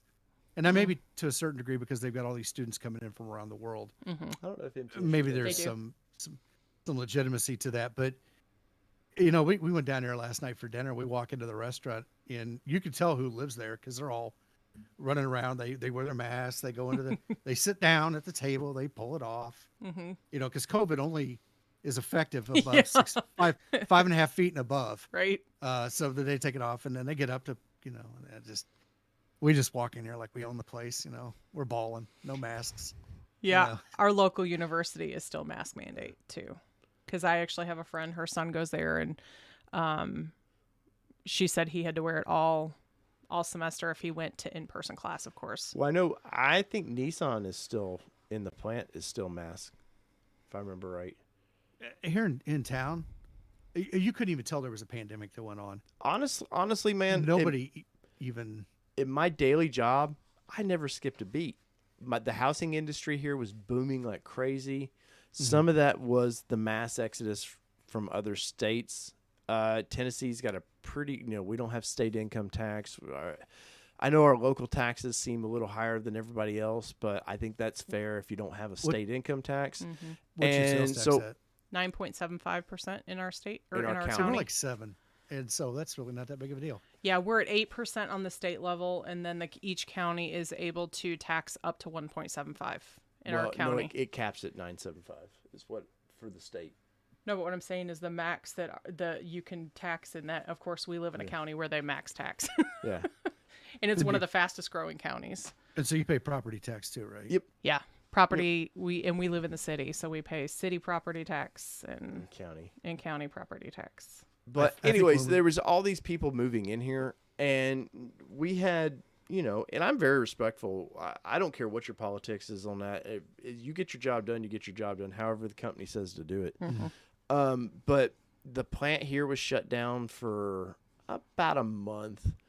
And I was amazed, though, that because I'm in some social media groups being an ex-employee there, and they all couldn't wait to get, I can't wait till they shut the plant down. And 2 weeks later, it was like, man, I'm not making the money I was supposed to, this and that. And like, we need to get back to work. And as soon as they get back to work, when are we shutting the plant down? And you're like, and so I'm sure Michigan, knowing some, having family up there and stuff, I'm sure they battled that a lot. It seemed to be, obviously, once again, I don't want to be political here. We're going through an election cycle, which just ramped everything even more hyper. Once again, and for good or bad, we do have way too many things made overseas. I think we've become a consumer country. Well, the little startup company Canoe that I'm interested in, their little EVs, they were going to have their vehicles built in the Netherlands, and they're now we're only building them. I think Kansas and Oklahoma, they're going to have small plants there. And they want it 100% sourced in America, all their parts now. So maybe there's some good. It's going to be interesting because so much is made in China just because of the cost factor. Oh, sure. And what's made in America anymore? It all boils down to a goofy percentage. But I would even take made in Canada. Sure. Yeah. Those Canadians. Oh, I know Canadians. silly Canadians. We've got friends. Got a question here. Matt, is property tax high? I only own property here in Tennessee, so I wouldn't know. It's higher here than it's lower here than it was in Michigan. But of it's course, the all real estate network now. Yeah, pretty much. See how we're just shifting? We're rebranding on the fly. You go from all parenting to all real estate. Yeah. Right. Somebody said we're going to do all drinking and all food. And I have thought, honestly, I thought about doing a new channel just for me and you of being silly. So, to be honest, I've been drinking Dr. Pepper and Tim's hopped up. I didn't. What's that? Tim's all hopped up. He's on Dr. Pepper. I'm on. Yeah. Well, I was going to drink, but I didn't want to get tanked in front of your audience on the first night. Well, that's the next. Thank show. you, YouTube Spotters Guide. I've been trying to get those spammy posts out of there as they come in. So thank you for monitoring that one. So you guys can create moderators, right? Yeah, like Carson. Oh, we have a few. Yep, we do. We have a few. Yeah, I would probably as you get bigger, I'd probably have more than a couple. Yeah. Well, hopefully we get bigger. We don't run people I off. like Tim's attitude. Well, you with will. this. No, that is something we're curious about from a content perspective, because we, obviously we're not a Bronco channel, but the content seems to be pretty heavily Bronco right now because obviously, like we talked about, it's the thing to kind of talk about right now. But we're actually kind of talking more about how do we continue to evolve the channel and what people want to hear. Obviously, we're doing 2-wheel drive, 4-wheel drive, vehicle related, but we're also kind of curious from the folks that listen and watch and things like that of like what you'd like to see on the channel, which we've kind of asked this question a lot. Clearly, it's not Hummer EV talk. Clearly. And it's not BMW talk. So I enjoy the channel. Yeah, and I don't know when I first stumbled across you, but I, like a lot of other people, and I'm not sure if I was talking to Dave before the show. I think there's this group of people that are here. We're interactive, and that's what I like about this channel is that interactive bit, and we're all kind of in that same boat, and there's a lot of channels out there shitting on the Bronco. There's a lot of channels out there talking good about the Bronco, but There's a lot none of of them are cheap interactive. channels buying Broncos. And none of them are interactive. Right. They're just, you watch the video, where at least with the live streaming, you get that interactive thing, and people can ask those questions. They can belong to something. They can commiserate in the side chat, Right. with things. They can, make fun of Dave not realizing that the Bronco's Kelly's. I mean, there's all that Right. that you can do with this thing, and I think that's good. Now, and to a certain degree, there's the breadth of what you talk. You can't talk about Broncos all the time, Right. There's only so much that you can talk about, and I appreciate learning about some of the other vehicles. I probably would have never learned as much as I did about the EV, Hummer, and I was looking at that thing, and that looks just like the civilian H1. Oh yeah, just as big too. All they did was just fancy it up and made a more modern version of the H1. That's what they're going for, that nice big wide stance. Cole says Kelly needs to beat Dave more or I'm out. See, there you go. And now Cole's a moderator. All beat down nation. See, And then wait, you better get on these domain names. And, I know. and get them registered. all the nations. Hey. Well, we didn't we have Bronco Nation? Well, no, yeah. So this sounds stupid, but I'm pretty sure I was the first ever Nation automotive channel or Nation forum. I had Xterra Nation for the Nissans, And then we had Frontier Nation. and then suddenly it We had became Titan popular. Nation. There's a Silverado Nation now and a few others, but yeah, I did find it funny that they chose Bronco Nation. Nothing that has nothing to do with us. Didn't but- we own the Bronco Nation or that's them. Bronco Nation, I thought? No, somebody else actually owns Bronco Nation. They can't get it, which is funny. So There was something we owned. They're actually the Bronco Nation. So they're just whoever owns Bronco Nation just keeps pumping the value of that. Hey, they're hiring, by the way. The Bronco Nation? Yes, What are they hiring for? they're looking for an admin / I don't know, billing. It was like anything you could ever think of rolled into one job, part time. But, Yeah, I can't do that. Lots of travel, it said too, and I was No, like, I mean, I'll how do you- take the travel. How do you but part time travel? No. Mm-mm. Well, there's Bitch Nation right there. I get disowned. Yeah, no, we are very interested in the where this channel can go. I know I try to say it a lot, and I do mean it. Like, yes, I talk a lot of Bronco because that pays the bills here for this channel right now. And we really love the vehicle too. It's not like we're not enthusiasts of that vehicle, but Jeep's definitely going to react to more than just their recon package or whatever they're calling their Sasquatch-like package. Cole says, "Oh my God, I'm an admin." Crap. So I know we've got Nissan. We're going to spend some time in the Frontier coming up in February. We get one for about a week. Hopefully, it doesn't coincide with when we're at. It's probably when it'll be The Chicago Auto Show. Shows. We'll just drop it off at the airport and pick it up. Yeah. But manufacturers, the more you guys watch those other videos, the more they let us play in their litter box kind of thing, in their sandbox. Because trust me, we've had a lot of emails with other manufacturers going, "Hey, yeah, you're just not quite big enough." And you're like, "Look, man, I've been covering you guys for years, no matter what." But we get one of two things when we contact manufacturers, and it's unfortunate because when we were on the Nissan side, we were told, well, I don't say we because it was you. We were told, you're too Nissan. Now we're on this side trying to cover all the other stuff, and we're being told, you need to diversify. And it's like, you're killing me, Smalls. Like, where do we go? Like, how do you diversify? Or we don't have enough subscribers. Yeah, the sub thing, which means nothing far as view count, is and you'll see that, Tim, the larger your channel gets. Yeah. Sub count has nothing to do with how many people watch yours, because you relatively a lot of times get maybe 10% of your sub count actually watch your videos, and it's the other 80 to 90% is just all recommendations.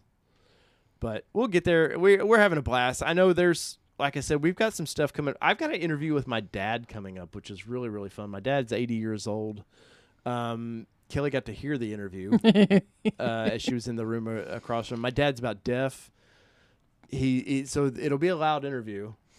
It's just a reminder of what you're going to look like.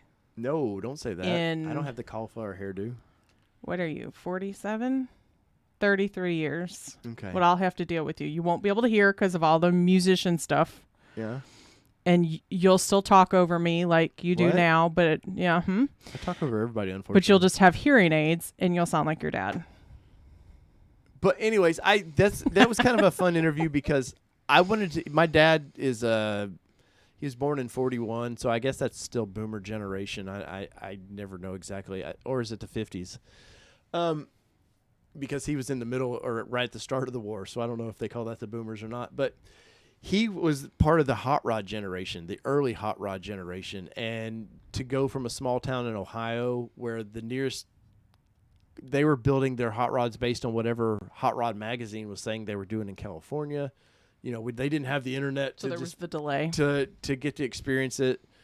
And he talks kind of from basically the 50s on about automobiles. Mm-hmm. So it's going to be about a 30-minute interview. It was done just for me, whether you guys watch it or not.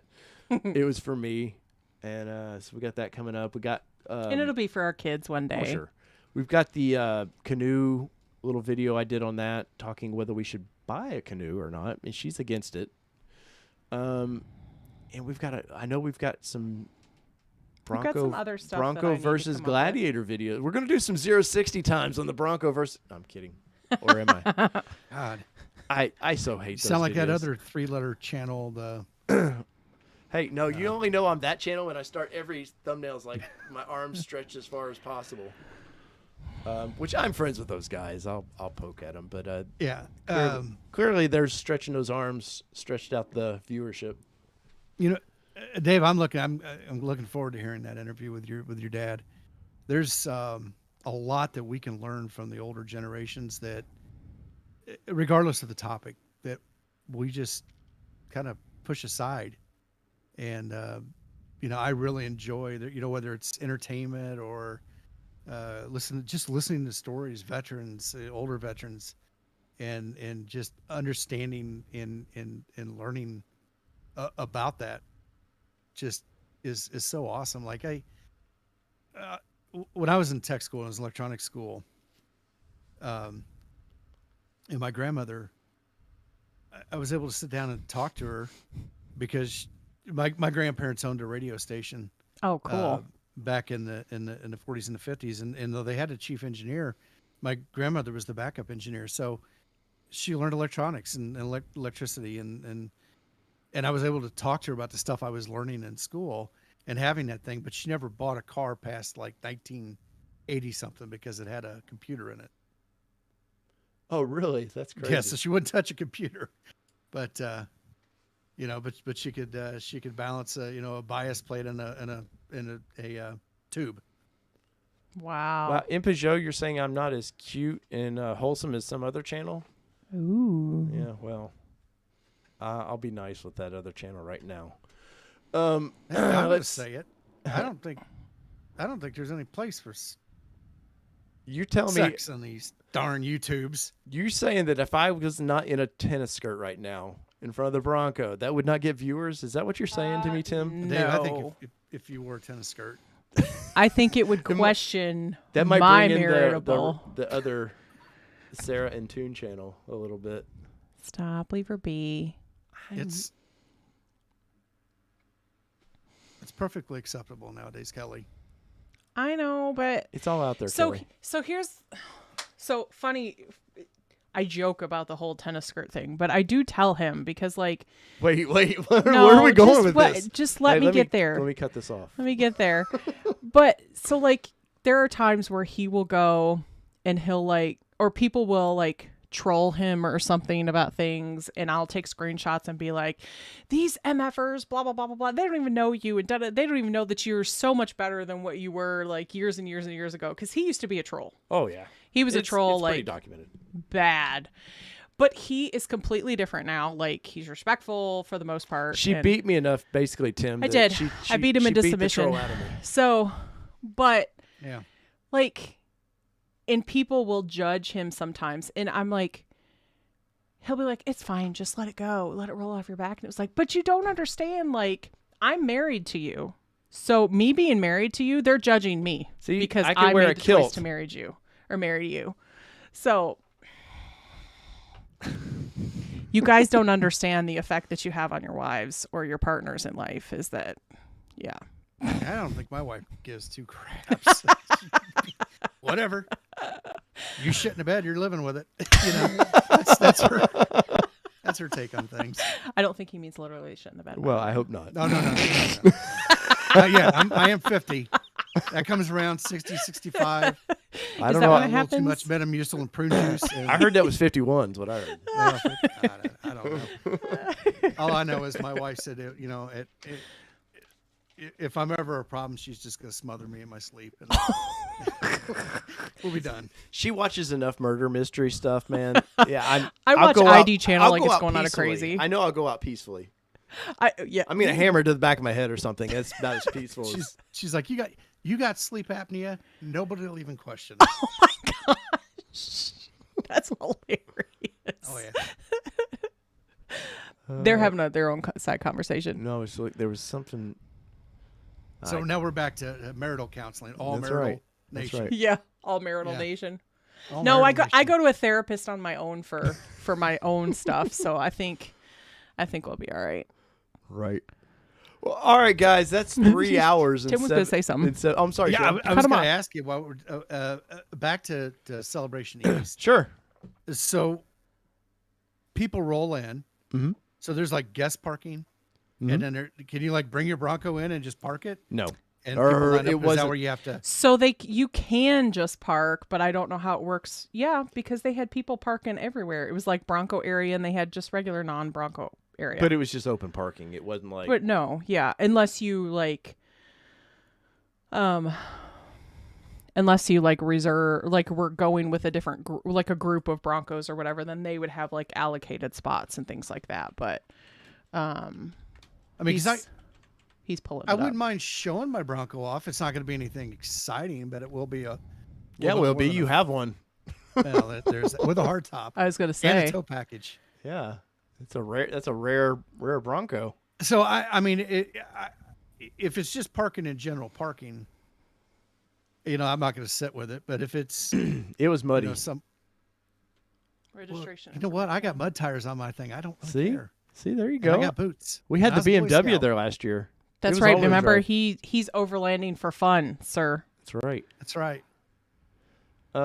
Registration on January 15th. I know that's when we have a booth there, so I know that's when our booth is due too. The money for that. So, is that when you say a booth? What do you mean? A by display. A booth?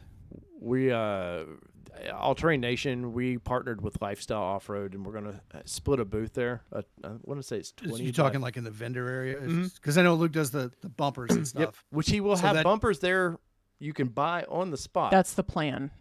Okay, so you're gonna have your Bronco in there, Yep. Presumably with Luke's stuff on it. Oh no, there's no presumably about that. Yes. Well, I didn't want to give anything away for like a future video or something. No, if you go, because somebody will probably sneak out and buy a lifestyle off-road bumper and put it on and get a video out before you. Well, that's all right. I'm going to the source. By the way, I'm getting an email from Luke right now. I'm going right to the source though. See, so yeah. No, I didn't even know you had that on there. Look at there. Yeah, I got our website up. This is our little build area for our website. All these links, by the way, I don't like the lifestyle with them. I don't get any kickbacks from that. The other we ones, need to talk to Luke about that. Like, the other ones are Amazon links where I get the small whatever. Yeah, there's the affiliate link, associate link, which is a couple percentage points depending. I'll be honest about that, guys. Like, if you see a link on there, this is trying to be a full-time job for us. So, well, in to that point too, we're not going to put a link out here on something that we would not put on our vehicle. Yes. So that being said, yes, there is an affiliate link, but there is a little bit of a kickback to us from that percentage. Oh, we have I haven't put it on here yet. We have the 67d.com rail for the that's coming. Rail. Which I need to reach out to them. They called you? Yep.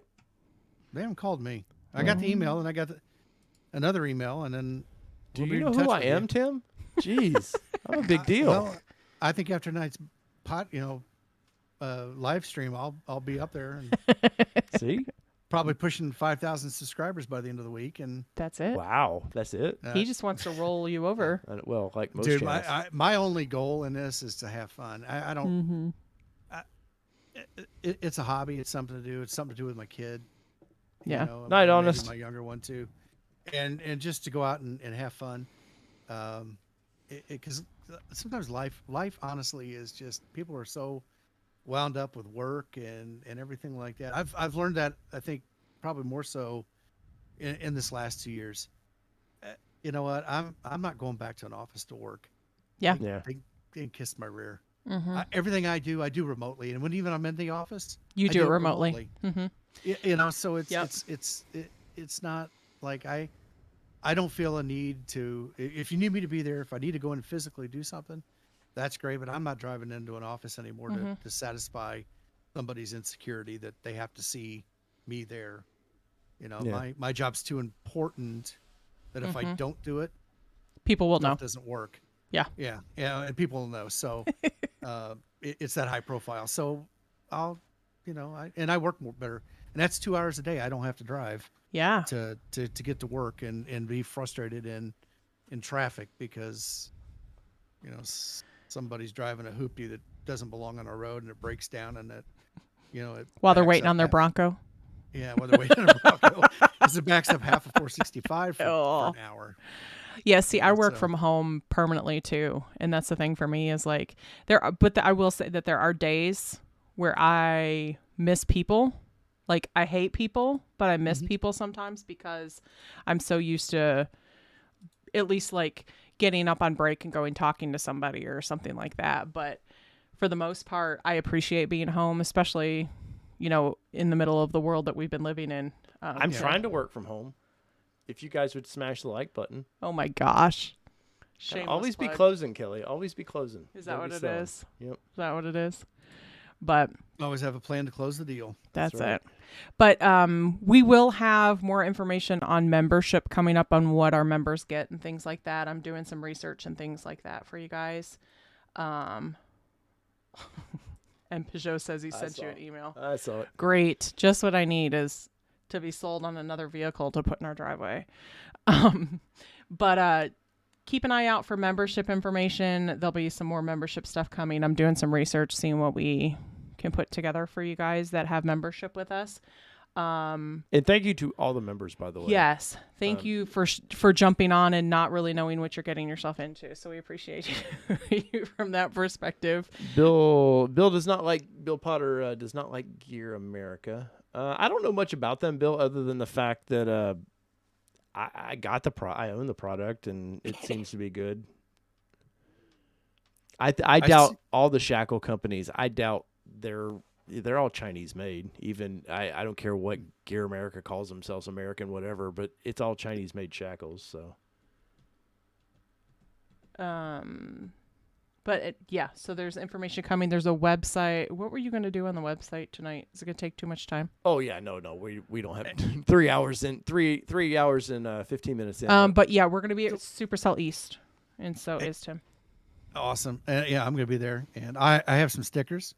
Sweet. And, I saw one on your phone. I'm trying to find right now is patches, like morale patches that you can print because stick them up in the headliner. Yeah. Well, some of us don't have headliners. That's take some sandpaper or a comb, like a shearing comb. Yeah.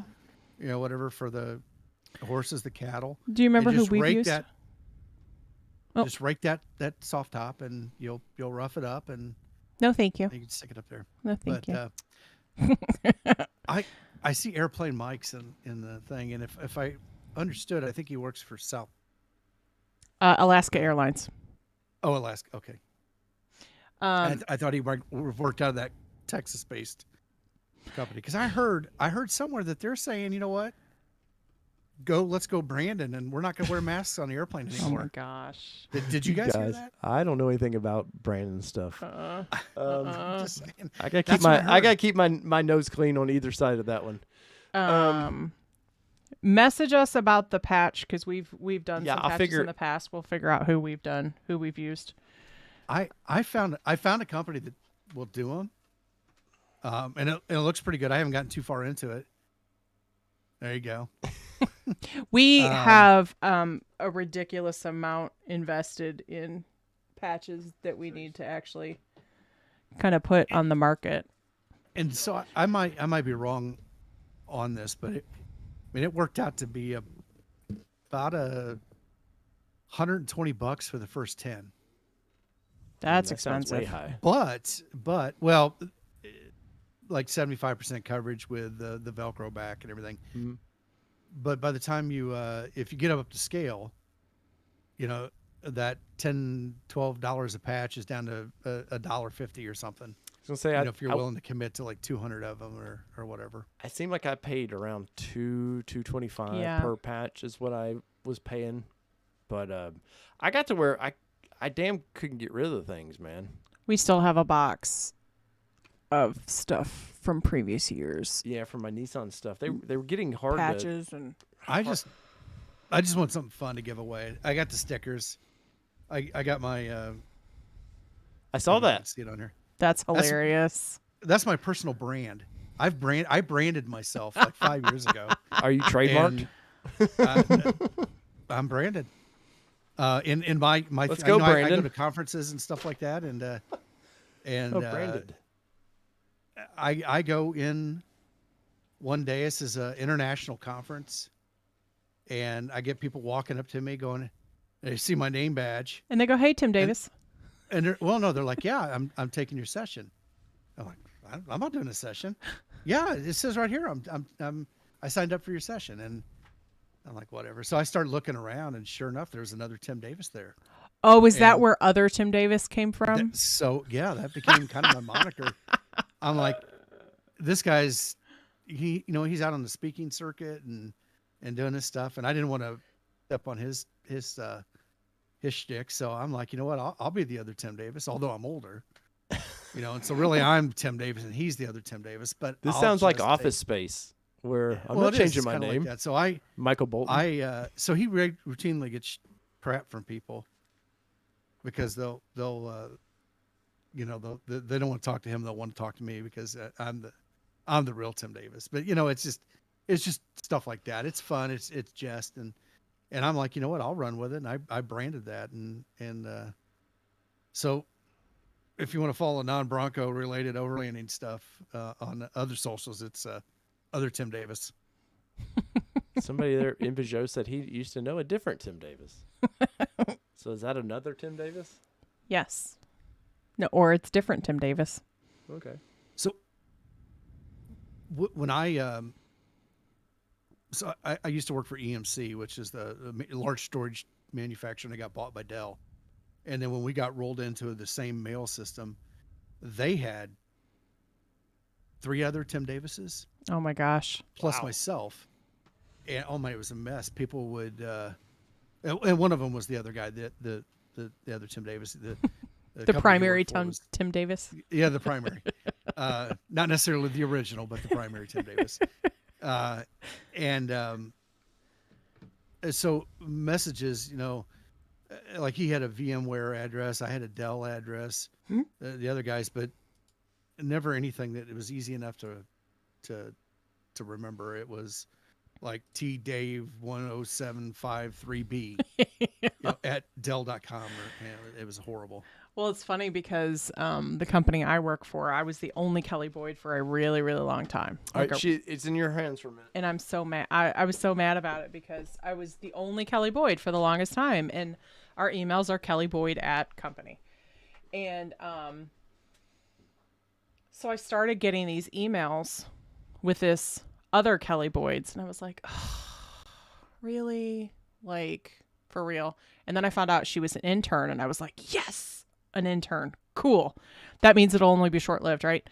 So she leaves the company as an intern. And then like 2 years later, I start getting her emails again. And I was like, what the crap is going on here? And then I look at her title and now she's like a PR manager. And I'm like, now I'm going to get stuff that I don't need to see. Like, and sure enough, like she's Kelly Boyd 2 or something at our company name. And I'm like, and I'll get stuff that's sent to me and I go, think you mean the other Kelly Boyd, and like forward it on. And it was just like, please don't send me stuff I shouldn't see. Like, I don't even want that in my inbox. Like, I'm not going to do anything with it, but please just don't send it to me because I don't even want the liability of it being in my inbox.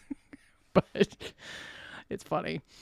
It's funny how the different names and things, but let's see. Yeah,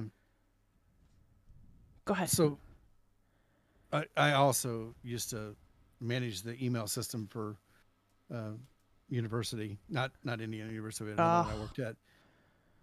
And we would burn for as freshmen would apply, every potential applicant would apply.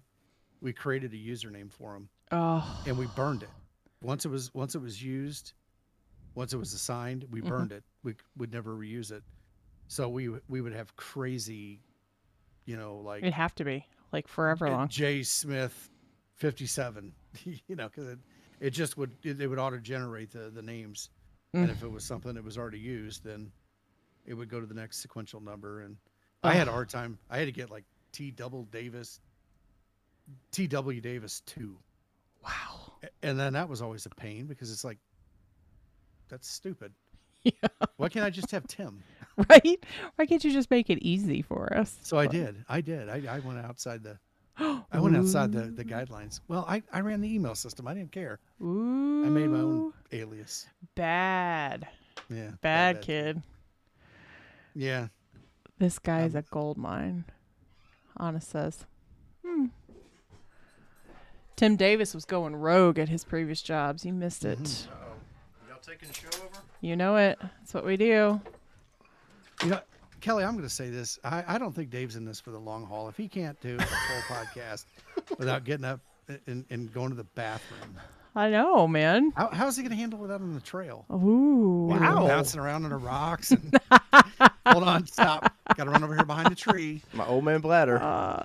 He does have old man bladder. Oh, look sometimes. at the doggy. Yeah, he's a mess. Brooks, come here. Come on, up. Come on. No, up here. He's like, I don't know how to get up there, Dad. He's dumb.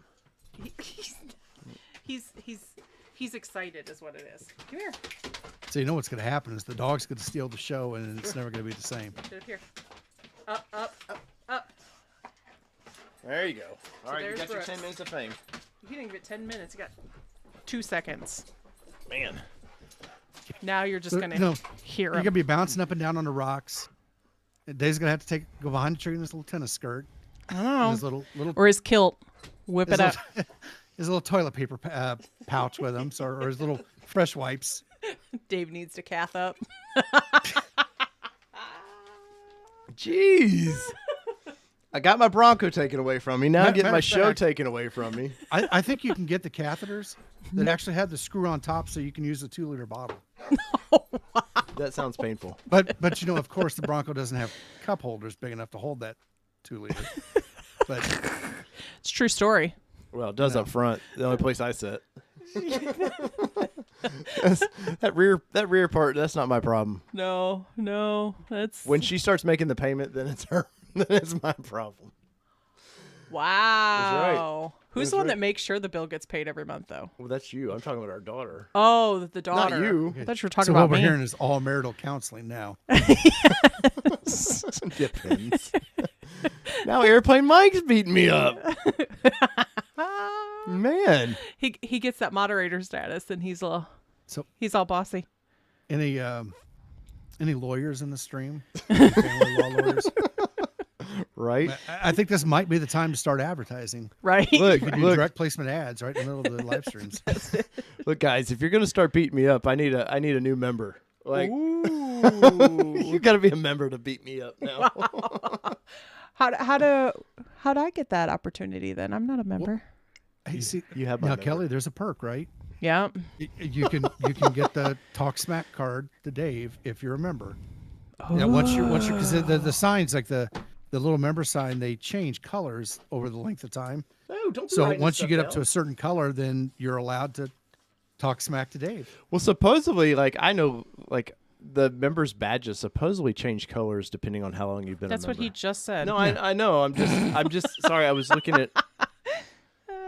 I'll go back downstairs. I know I've been doing some research on membership because he just kind of pulled it out of nowhere and put membership out there. Well, I didn't pull it out of nowhere. I mean, he didn't really pull it. Yes, you did. I didn't know it was coming. You just were like, hey, and by the way, we have membership it's not now. like I saw another channel do it and decided to do it. I'm not saying that was the case. I'm just saying that you just kind of launched it and there was no plan as to what we were going to do. So, did you say you have a Patreon? I do have a Patreon. We do. I'm just going to throw this out, and I'm not saying one thing or another. There are people, and I'm one of them. I don't like to necessarily feed the beast. I'm more of a free speech advocate, right. And I don't like sometimes how YouTube does things, and so well, me either.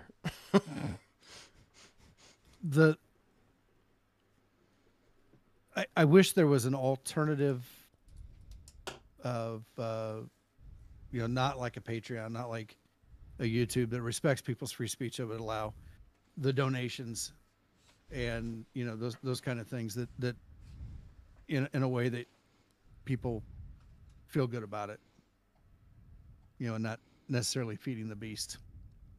Well, so this is kind of a weird thing, and you'll experience this when your channel gets a little bit bigger. Like, and I know for you, it's about this is fun, but you reach YouTube's criteria, and why not? They're putting ads on your channel anyway, so why not you get something back from it? But it is a weird thing for me, with the Patreons and even the memberships and stuff, because I don't want to sell myself as like, hey, by your donation, I can do this full time.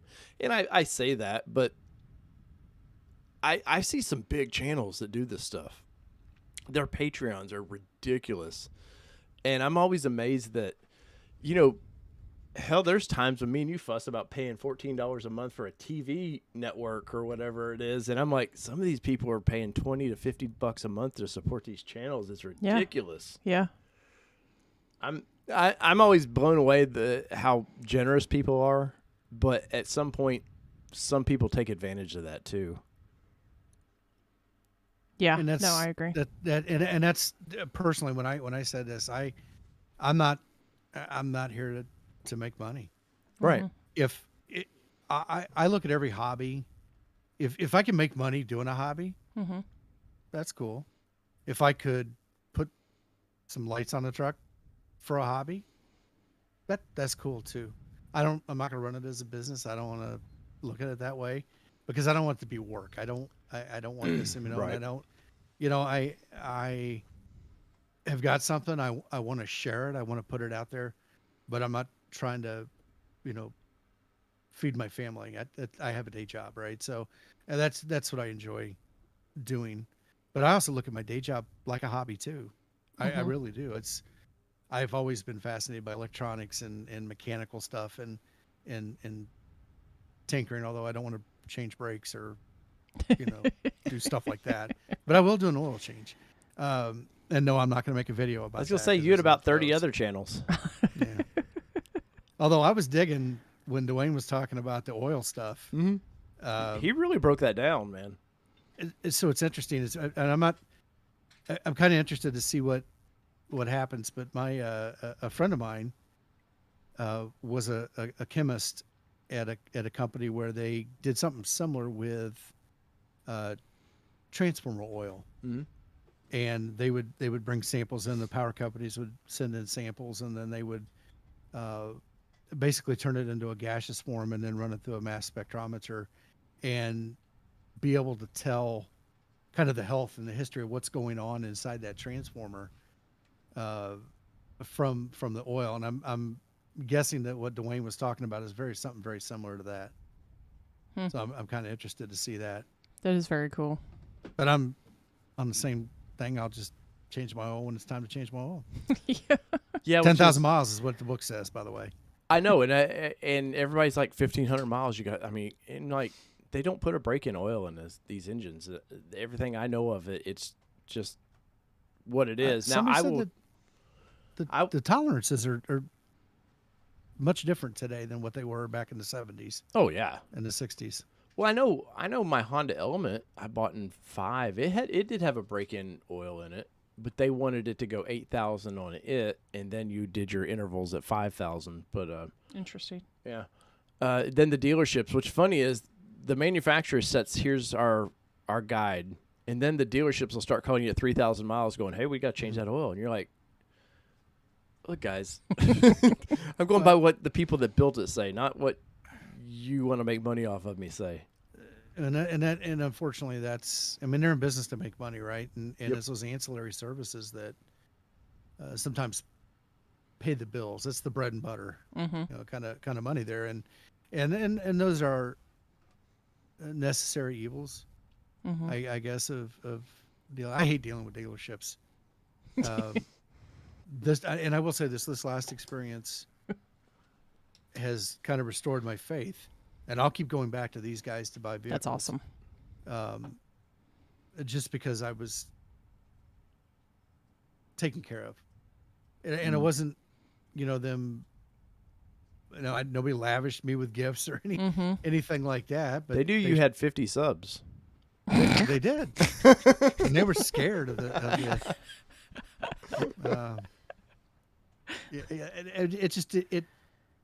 it was one of those things. They stayed above board. There was no shady shit or anything like that. They were very straightforward with me, and I would go in if I hadn't heard anything. I just walk in and talk to them. Yeah, and they would share stories of maybe some other people that weren't so nice, and things like that. And I'm like, well, it's not going to get it here any faster. Yelling at the guy isn't going to make a change. It ain't going to bring you up the line. I was a little nervous some of the shit talking I was doing online about Ford, if maybe that would, get the proverbial spit in my food, but right. And slow my stuff down maybe after like the 6th or 7th delay notice. Like, the hell, Farley, what's going on? Right. I emailed him a couple times too. I mean, direct Twittered him.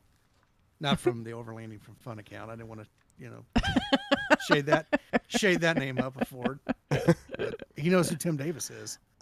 That's the other guy Texas. The other guy Tim down Davis. in Texas. Hey, that's the thing. The time we live in, though, that you can literally do that. You can contact people, and I think half the time they actually see it, and half the time, like Ford social media. I know everybody's like, "Oh, you got to email Ford social media." Look, they're ran by a sub company that's not Ford. It's just run by a company that's all they do is their social media. It's a bunch of millennials that yeah, geek out on doing that kind of stuff. I love when they were like, "Oh, we got to contact Mike." Mike is their PR guy, man. Yeah, where they kept tagging Mike What's Levine. he going to tell you? He doesn't get his hands dirty. He's just whatever they say. Here's the story. Go run with it, and that's what he does. To a certain degree, he can provide some feedback. Like, these guys are blowing up my Twitters, Right. He can run it up the my flagpole Instagram. a little bit, but can't make a direct. But they're PR people, right? And they can make suggestions on, things to a certain degree. But no, Farley posted something about, he was going on about how great Ford financing was, and I'm like, well, great, you don't mind giving me a better rate for having to wait so long, and never heard back from them. Well, and what's funny is that the best financing we got was not from Ford Credit. No, it's from a credit. It was from a credit union, like a smaller credit union is what not the credit union we wanted to go with, but it was funny. This whole financing thing, I Kelly, I think you talked about it. I'm the same way. I want to have everything lined up. And I walk in that door, I don't want any room for them to try to slide something under the table because I've had bad experiences in the past, right? Yep. So I want to have everything lined up and ready to go. And so I was trying to get that done, and like, you can't, nobody puts out their rates. Yeah. They don't do it. And that pissed me off, and we were trying to shop around, and we had some rates, but also on the flip side, I don't want them to shop my credit. I don't want them to run it 27 different places because I've had that happen. Oh no, we definitely taking your credit. It was what probably 5 or 8 that day when they were running our credit. Oh, we were actually sitting there while they were like, okay, we're gonna go blah blah blah. And it's like boom, boom, boom. Credit Karma is like, oh, you got another hit. Oh, you got another hit. And it's like, I think we got 7 or 8 hits. Do you recognize this company? Right. Yes. Do you recognize this? Is this what thing? In YouTube, Car Spotter's Guide said he goes to a local credit union. So we were going to go to the local credit union. However, our dealership said, they thought better if you don't use our financing, then we are charging you $1,500. So we decided not to use our credit union for the initial financing, but we will definitely entertain the idea before to refinance with our credit union. Yeah. So we just was like, look, just. I've got some. I would have called shenanigans on them, and the reason I say that, and I saw the disclaimer you mentioned, Dave, when you were talking about that, and that right on its surface was about cars that they had listed online in their. Yeah, because we reserved. You did a special direct purchase, which I don't think those terms apply. I might be wrong, and I don't know the laws in Tennessee. Yeah. Well, I would definitely, if you get into a situation like that, I would talk to a local attorney. The problem they have, though, is they ultimately don't have to sell you that vehicle. I don't care if I ordered it or it's sitting on their lot. They don't have to. Because we don't own that vehicle. There's no contract saying they have to sell me that vehicle. So for me, knowing we needed the vehicle for content for the channel and just our long-term review we want to do with it, and we were emotionally invested in it. Let's be honest. No, we were that, but the kind of problem is it's Bronco math right now. The dealers love it because they can nail you for anything. Yeah. They can lowball you on your trade if it's a shitty dealership, which ours was borderline there. They can take it or leave it, and. What are you going to do? Well, give me a week and so I can go sell this vehicle. No, the odds were my Bronco was already on the showroom. It wasn't going to be there. Still on their Facebook group. Yeah, it wasn't going to be there in a couple of days, whether I ordered that thing or not. They would have sold it out from under me. I have zero doubt about that. There is some shady shit, but I'll tell you what. And I went through an issue where when we bought the Sorrento and the Stinger on the same day and bought them as a package deal. Oh, nice. And because my wife can't use a push button start, she has to have a key. Don't ask me why. So I had to find a stinking car that didn't have a push button. And that's the only reason we went to that dealership. Which is hard to find. Yeah, I told her she's going to have to get over it now for the next car. Good night, Mile 3. Thanks for joining. So they in the haste of getting it transferred from one of their other lots to this one, they only had one key. So it was a WIO kind of thing. Mm-hmm. They opted not to honor that. They had a shift in general manager, and the new one's like, screw you, you should have had it done before now. Wow. And I tell you what, the power of social media. I mother F them all over Twitter, and I got a phone call from Kia Korea, Oh, not Kia Wow. USA, Kia Korea. wow. And I explained to them what happened, and about 20 minutes later, I got a phone call from the dealership. Wow. I mean, there is pull in social media. As long as you And- don't abuse it, like everybody, you can't. I see too many times where like they were, oh, we'll just link Mike Levine to everything. You know, like after a while, Well- that's just those people over the minor things. It just becomes It's white noise, dead essentially. air. Yeah, and you gotta, like the one dealership that the guy worked for somewhere in Pennsylvania, and he was buying his, he didn't work there anymore, but he had worked for that dealership, and they hit him for $10,000 over his Bronco he ordered through the dealership, and he was like, well, this is not what we agreed to, and they used social media, right? And I'm not a big fan of everybody dinging everybody's Google whatever reviews, but it sure got that company's attention on that circumstance. But now it's like anytime that somebody's upset with the dealership, it's like just start Google. It's hit a their mob Google effect. Yeah, it's like you're wearing that out, and it's not going to mean anything. Yeah. I don't know. But to your case, yes, it does work. And I do believe, like, if you're smart about it, you can go to all these companies have LinkedIn's, their employees are all on there. Mm-hmm. You email a few of them, you will get your point across, as long as it's not, hey, my radio's not as loud as it should be. Those are the dumb ones that. Disclaimer, he's not advocating for people to go to Ford's LinkedIn and bitch about the Bronco. No. Not at all. And it's got to be, you've got to be a diplomat about it. Like, there's got to be certain things. And definitely there are things that can legitimately be complained about. Mm-hmm. I made sure I had an order. When I placed my order, I had a printout, had a thing on there. Mm-hmm. We had numbers. I made a change after I ordered.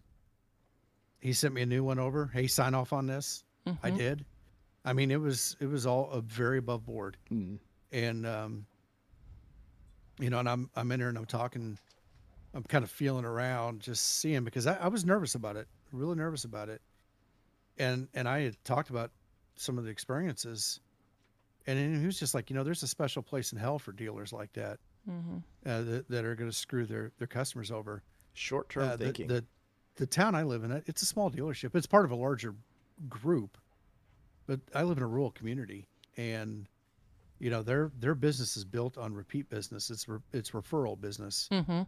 and the last thing that they want is unhappy customers. Oh, for sure. Because we all know an unhappy customer will tell 10 people. Yep, 1 equals 10. And, that was my dealership.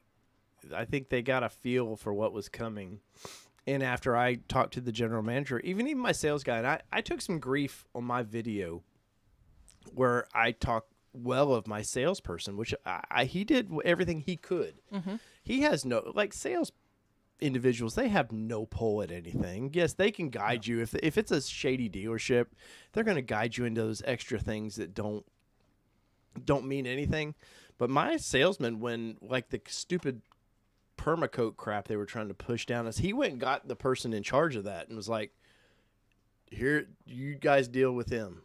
And they did. Yeah, they came and were like, well, yeah, maybe you could do this or whatever. And come to find out, they wouldn't even do that part. So it was like, he did everything that he could. And he even told us, he was like, here's the thing. He's like, the dealership doesn't always like it, but I'm going to do what's best for my customers, because at the end of the day, I'm a human being, and that's how I operate. I'm not going to do the wrong thing just because the dealership wants me to do it. He said it might get me fired one day because I tell my customers how it is. But to me, that's how we operate. I mean what I say what I mean. It's just integrity. Integrity goes a long way with us. And so he was definitely like, this one's a really good judge of character.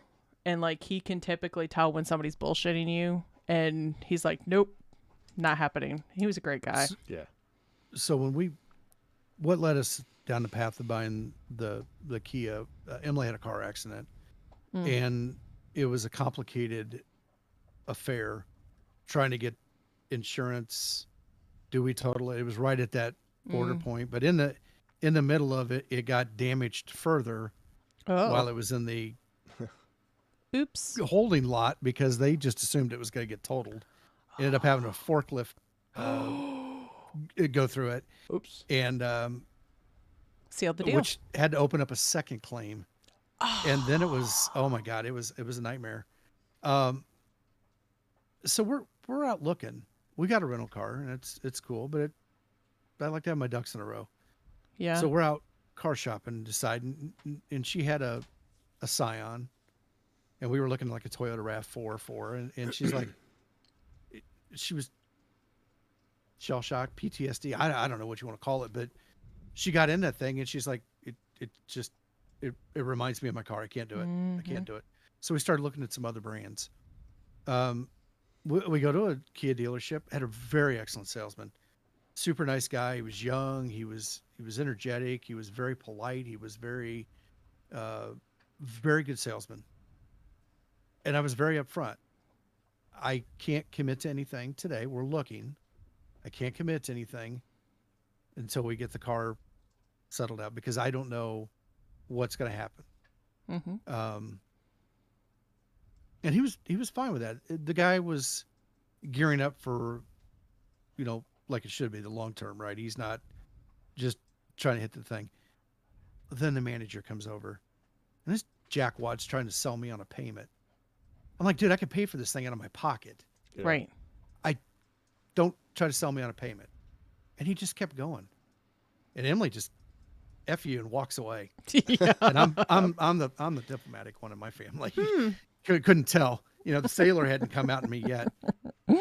And I felt so bad because I'm like, I like this kid, but dude, get your jackass salesman out of here, or sales manager, because you're not selling me on a payment. I'm not here to buy a payment.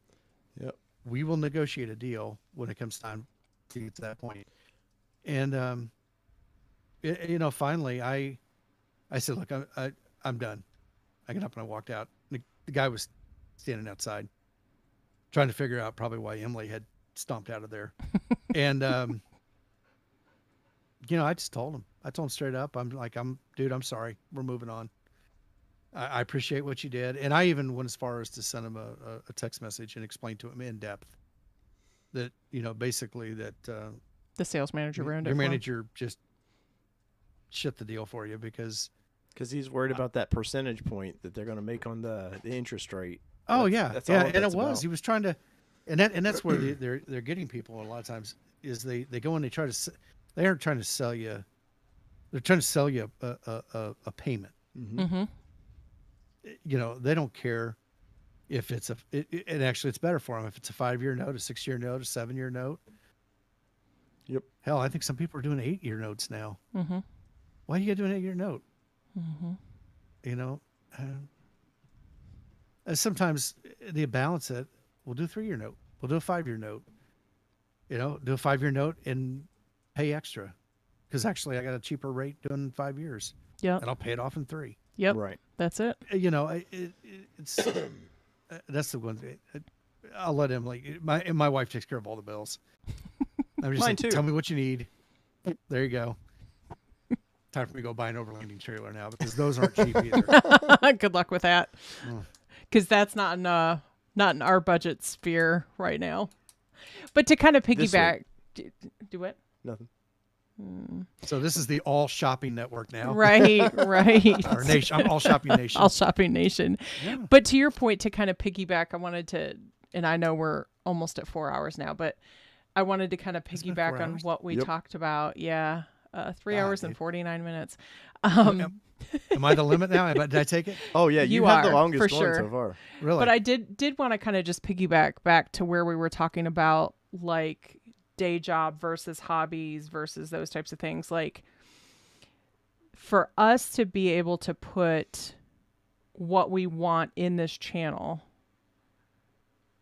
we would like it to be a full-time job, if that makes sense. Because like for us, we want to be able to travel to put the content in it. We want to be able to go to the vehicles and those types of things. So I guess for our full-time status, that's why, because at this point we're kind of at a capped out point in our day jobs from a vacation standpoint to be able to do what we want to do with the channel to kind of grow it. So that's kind of where the this becoming the day job or full-time job like kind of goes. I know, but it's been sitting on my mind and I wanted to put it out there. And there's nothing wrong with that. I mean, you have to do what makes you happy in life, you know, and I have realized that it's not sitting in an office driving 2 hours a day. Yeah. And I literally say this, satisfy somebody's insecurity. Yeah. Because I do my job just as good away from the office as I do in the office. I don't need a babysitter. I don't need somebody to come over and look over my shoulder to make sure that I'm doing what I'm supposed to be doing. Once again, my job's high profile enough that if I start sloughing off, somebody knows. You know, and those slip ups are pretty high profile, right? So I like to keep a nice quiet ship. I honestly don't even think my CIO knows who my name is, because I'm that off the radar on these things, because I try to keep a very smooth running machine. It's because you're other Tim Davis. Cold says we got to get our kid to do the editing. No. No. There'd be heart emojis and all kinds of stuff in the videos. Yeah, that wouldn't. I don't even do the editing. I don't even do the editing. You tried to on that one video you were working with. I did, and then you didn't like it. So well, anyways, I did a video with our daughter where we I didn't dislike it. It just needed took the work. roof, or that showed how easy it was to pop the roof off of it, and he didn't like my edit. He didn't like my video. It was like 90 seconds of 4 minutes. No, because here's what it was. It was like how he and I kind of banter a little bit. Our daughter and I were bantering a little bit of I was trying to get her side of things and stuff like that. And to him being a boy, he was kind of bored with that. But I think that there was something for people to, there you go. See, Cole jumped in there too, but I think Cole's he's a good moderator. Look at that. I think there are some folks that would probably enjoy the mom and daughter thing, just maybe not you, Dad. No, I'm just saying it wasn't to the point. So we just had to work on that. There was a lot of rambling, and because this is the mother-daughter kibitz. No, it's a new process for you to keep yourself and her on track. That's all right. I'm all for it. See, do it. Do the videos. See. Oh no, because I think and Dave, if you want to grow the channel, there's plenty of moms out there. There's plenty of daughters. There's plenty of wives out there that would like to see that. You need to bring the message to them in a way that they like it. And if they could see mom and daughter taking off in the Bronco and going to Winrock and running it up and down the trails with Dad falling behind on the Gladiator with duct tape over his mouth. And this is how we end a show right here. This is it right here. Duct tape on your mouth too. So whether it be 2-wheel drive, 4-wheel drive, you guys know the drill. It does not matter what you wait. No, we got to go for 4 hours. I was gonna say you got 6 minutes and 10 seconds. Like 5 minutes. Yeah. So have I officially become an all-terrain nation special correspondent? I don't know, man. You're at the wrong. You're talking to the wrong person. I'm just I might do the next video and just close it out with, and this is Tim Davis, your all-terrain nation special correspondent. Oh man, I used to have this channel, and suddenly it's gone somewhere else. No, but I think like anything good, it evolves over time. Oh, it doesn't no, stay the same way. I'm not. I feel like if I do reporting anyways, I don't do it the same way every time. Yeah, I mean, there's boring ways of doing it, which a lot of people like. They would just want their news broke down, and that's it. Cole said I'm winning right now. Cole, you're about to lose that admin status. So Dave, I think this is very reminiscent to some of the meetings that I'm in at work, where I tell them, I'm like, look, I may or may not bring expertise to the table, but at least I'll bring comic relief. But here's what I want to know. If I can't provide anything worthwhile, at least I can do is make you laugh. Do you have that background when you're doing your meetings? You're overlanding for fun? No. Let's see here. Oh, he's probably got it. He probably does have a background, because I know we do for work. Well, no, he has all these. He was flashing through them earlier. Oh. There you go. Oh, the old reel-to-reel, huh? Ooh. This is the computer system I worked on in the Navy. Wow. I remember reel-to-reel. My dad did engineering, early CAD on reel-to-reel. Yeah. So, yes. So, 1990, I go to school. I finished my electronics school and everything, and they're like, "Oh yeah, so you can go and work on this high-tech digital computer for the Terrier surface to air missile system." And that was it. That's a Sperry Univac 1219 computer. The guy that put it on my ship was they call them tech reps, but a civilian tech rep. He was in there one day going, "Oh, I remember when I put this on the ship in 1971." I'm like, Roy, I was born in 1971. Right. And he just looked at me. So was my brother. Airplane Mike, there is the radio that I have. It's Midland. Sorry to interrupt you, Tim. No. Midland in my life, Tim. MXT115. It's a 15-watt GMRS micro mobile two-way radio. It's a nice little setup. I don't think Tim likes the antenna on this thing because it's a magnet antenna, and pretty much all of the Bronco's aluminum now. So, so other than that, I actually have the spare antenna for it, but I like this radio a lot. We used it at Windrock the last time we were there. Those little tiny antennas. Yes. Actually, they actually worked really well, though. By the way, I'm going to throw. I don't have one here. I've got it out in the other room. There are some of these radios that you can find on Amazon. They come with these little short. They're thick, little short antennas. Mm-hmm. They're Stubbies. absolutely horrible. Don't ever use one of those. This is a single, but hey, where are you planning on putting this? We haven't figured that's a it good out question, Tim. We're still figuring that out. Yep. So I have been stumbling across a few people that have started mounting radios in their trucks, and there's some different places. I'm actually going to mount mine in the back. And I have a remote head. Mm-hmm. So I have a head unit, a display unit that can control it, and an extension for the microphone, and the actual radio will probably go in the back somewhere. But then I got to run the coax and the antenna back up into the front.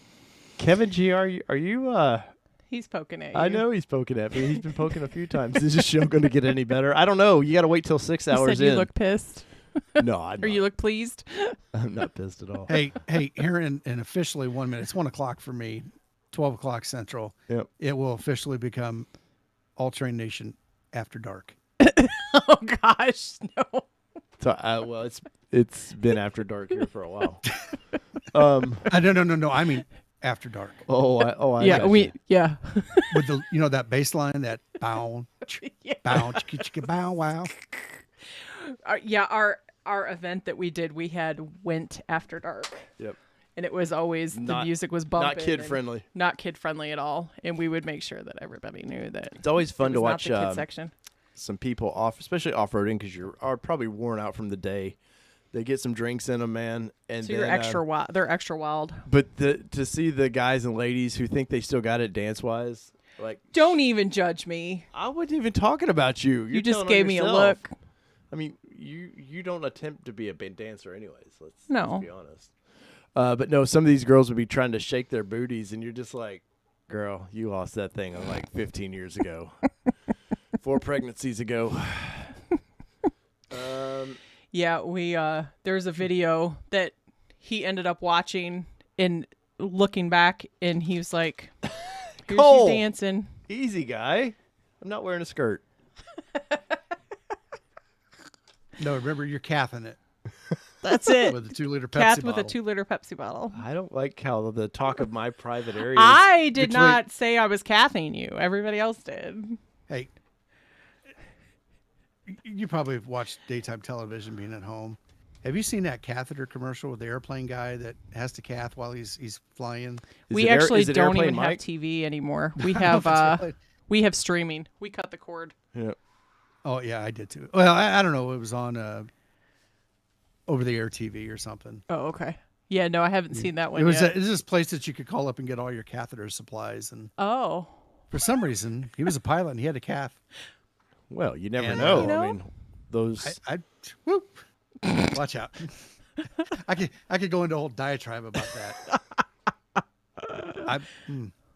We are now at 4 hours and 35 seconds. And who was the one that had to get up and go potty in the middle of it? Not it. I wasn't expecting a 4 hour. Now we moved over to All Tinkle Nation. Or Alt Tinkle Nation, if you're going to go the cath route. Well, it's a different network. Yeah. Why have TV when you can watch this? Sometimes we're entertaining. That's true. Sometimes. There was like a zero. When we cut the cable or satellite, we just noticed that like all these programs are stacking up, and we never watched them. It's I true. spent more time just like watching videos on YouTube, and it's like, well, why the heck are we paying for this? See, so that's him. He's the YouTuber. He watches YouTube all the time. Now I rarely watch TV. To your point, like I had DVR, and so to your point, it would just stack up, and it was like, well, and then the middle of. We're going to wrap it up talking about the pandemic again. Like in the middle of the pandemic, you binge watched so much stuff. So it was like, I don't have time to sit down and watch one show and then wait till next week and watch another show. Like just let it all queue up and then we'll go ahead and watch it. So we became a binge mentality in our house. So well, that's the millennial consumption model. Yeah. And by the way, going back to data again, they suck all that data up on the stuff that we watch. Anytime you watch anything, they know when you started, when you stopped. Oh, I'm sure. YouTube does too, because I see all the numbers. Oh, yeah. Yeah, my statistics show that 85% of you that are watching this video are not subscribed. So if you could please hit that subscribe button and make sure you click that bell so you're notified. Wow. Whenever I put up a video about tennis skirts. Ring the bell. You know what's going to happen now? This is going to be all over my phone and yours. You're going to see tennis skirts and kilts and all sorts of stuff in our phones tomorrow. Notice how Tim has this quiet way of just keeping the conversation going. I know. I noticed this like an hour and a half ago. I'm sorry. I know you wanted to get off a while ago. You're like, Jesus. Now it's going to be. It's not All Terrain Network now. It's All Terrain Nation. It's All Tim Nation. That's really where we're going here. That's a sticker right there. I'm taking over. We're almost 5,300 subscribers. Yeah. Oh, look at there. I know. Yeah. Almost. All right, guys. So we really should. Be at work we really at do need to 5:30 go. in the morning. So. Yeah, I'm on vacation. I'm sorry. I've been on vacation this you're week, so fine. I'm not worried about it. I have a hang up button here, What's Tim, that? if it was really that bad. What's vacation? I don't know. We get it so often. We travel. 4 hours. Who will be the next to Bill Potter says we made good background noise while we've caught up on org business. Well, I caught up on what? Org business. Oh. Bill's a good man in Colorado. Now, and truly, you are diversifying the channel. We've talked about parenting. We've talked about It's true. home ownership. We've talked about finance. We've talked about catheterization, IT, social media, memberships. Red Setter Farm says, holy cow, I just did a 2-hour live show and you guys are still running. Nice marathon. Well, Red Setter, wait till I get in the Bronco and I do my camp out in the Bronco. I will be sleeping. That's at minimum at Not least in the Bronco. 10 to 12 hours on that one. So that'll be you. no, you know what that was going to be? Me like this. You know what's probably And going to then happen the is you're chats will be actually funny. what's going to be really funny is that you're going to actually sleep well because you won't hear me snoring. Guys, do it. Like, you want me to do it again? I'll do it tomorrow night. Everybody liked it? What? I'll tennis skirt nation. Tennessee skirt. Oh, you guys. Well, guys, thanks for whatever's left of this. 24 people out of the I can't near believe you 100 we had 24 at people one stuck point. around. This is the last one of the year, so why not make it the best one there? That's it. At 4 hours plus. And please, if you drink, don't drive. Yes. New Year's, please use your Ubers, your Lyfts, your whatevers. Don't wreck your Bronco. Don't wreck your Bronco. Don't wreck your whatever vehicle you're driving while you're waiting on your Bronco. Please be safe out there. Be smart. So whether it be 2-wheel drive, 4-wheel drive, I got to say this before Tim kicks in again. It does not matter what you drive because this has been your All Terrain Nation. What are we, Kelly? We're out. Peace, everybody.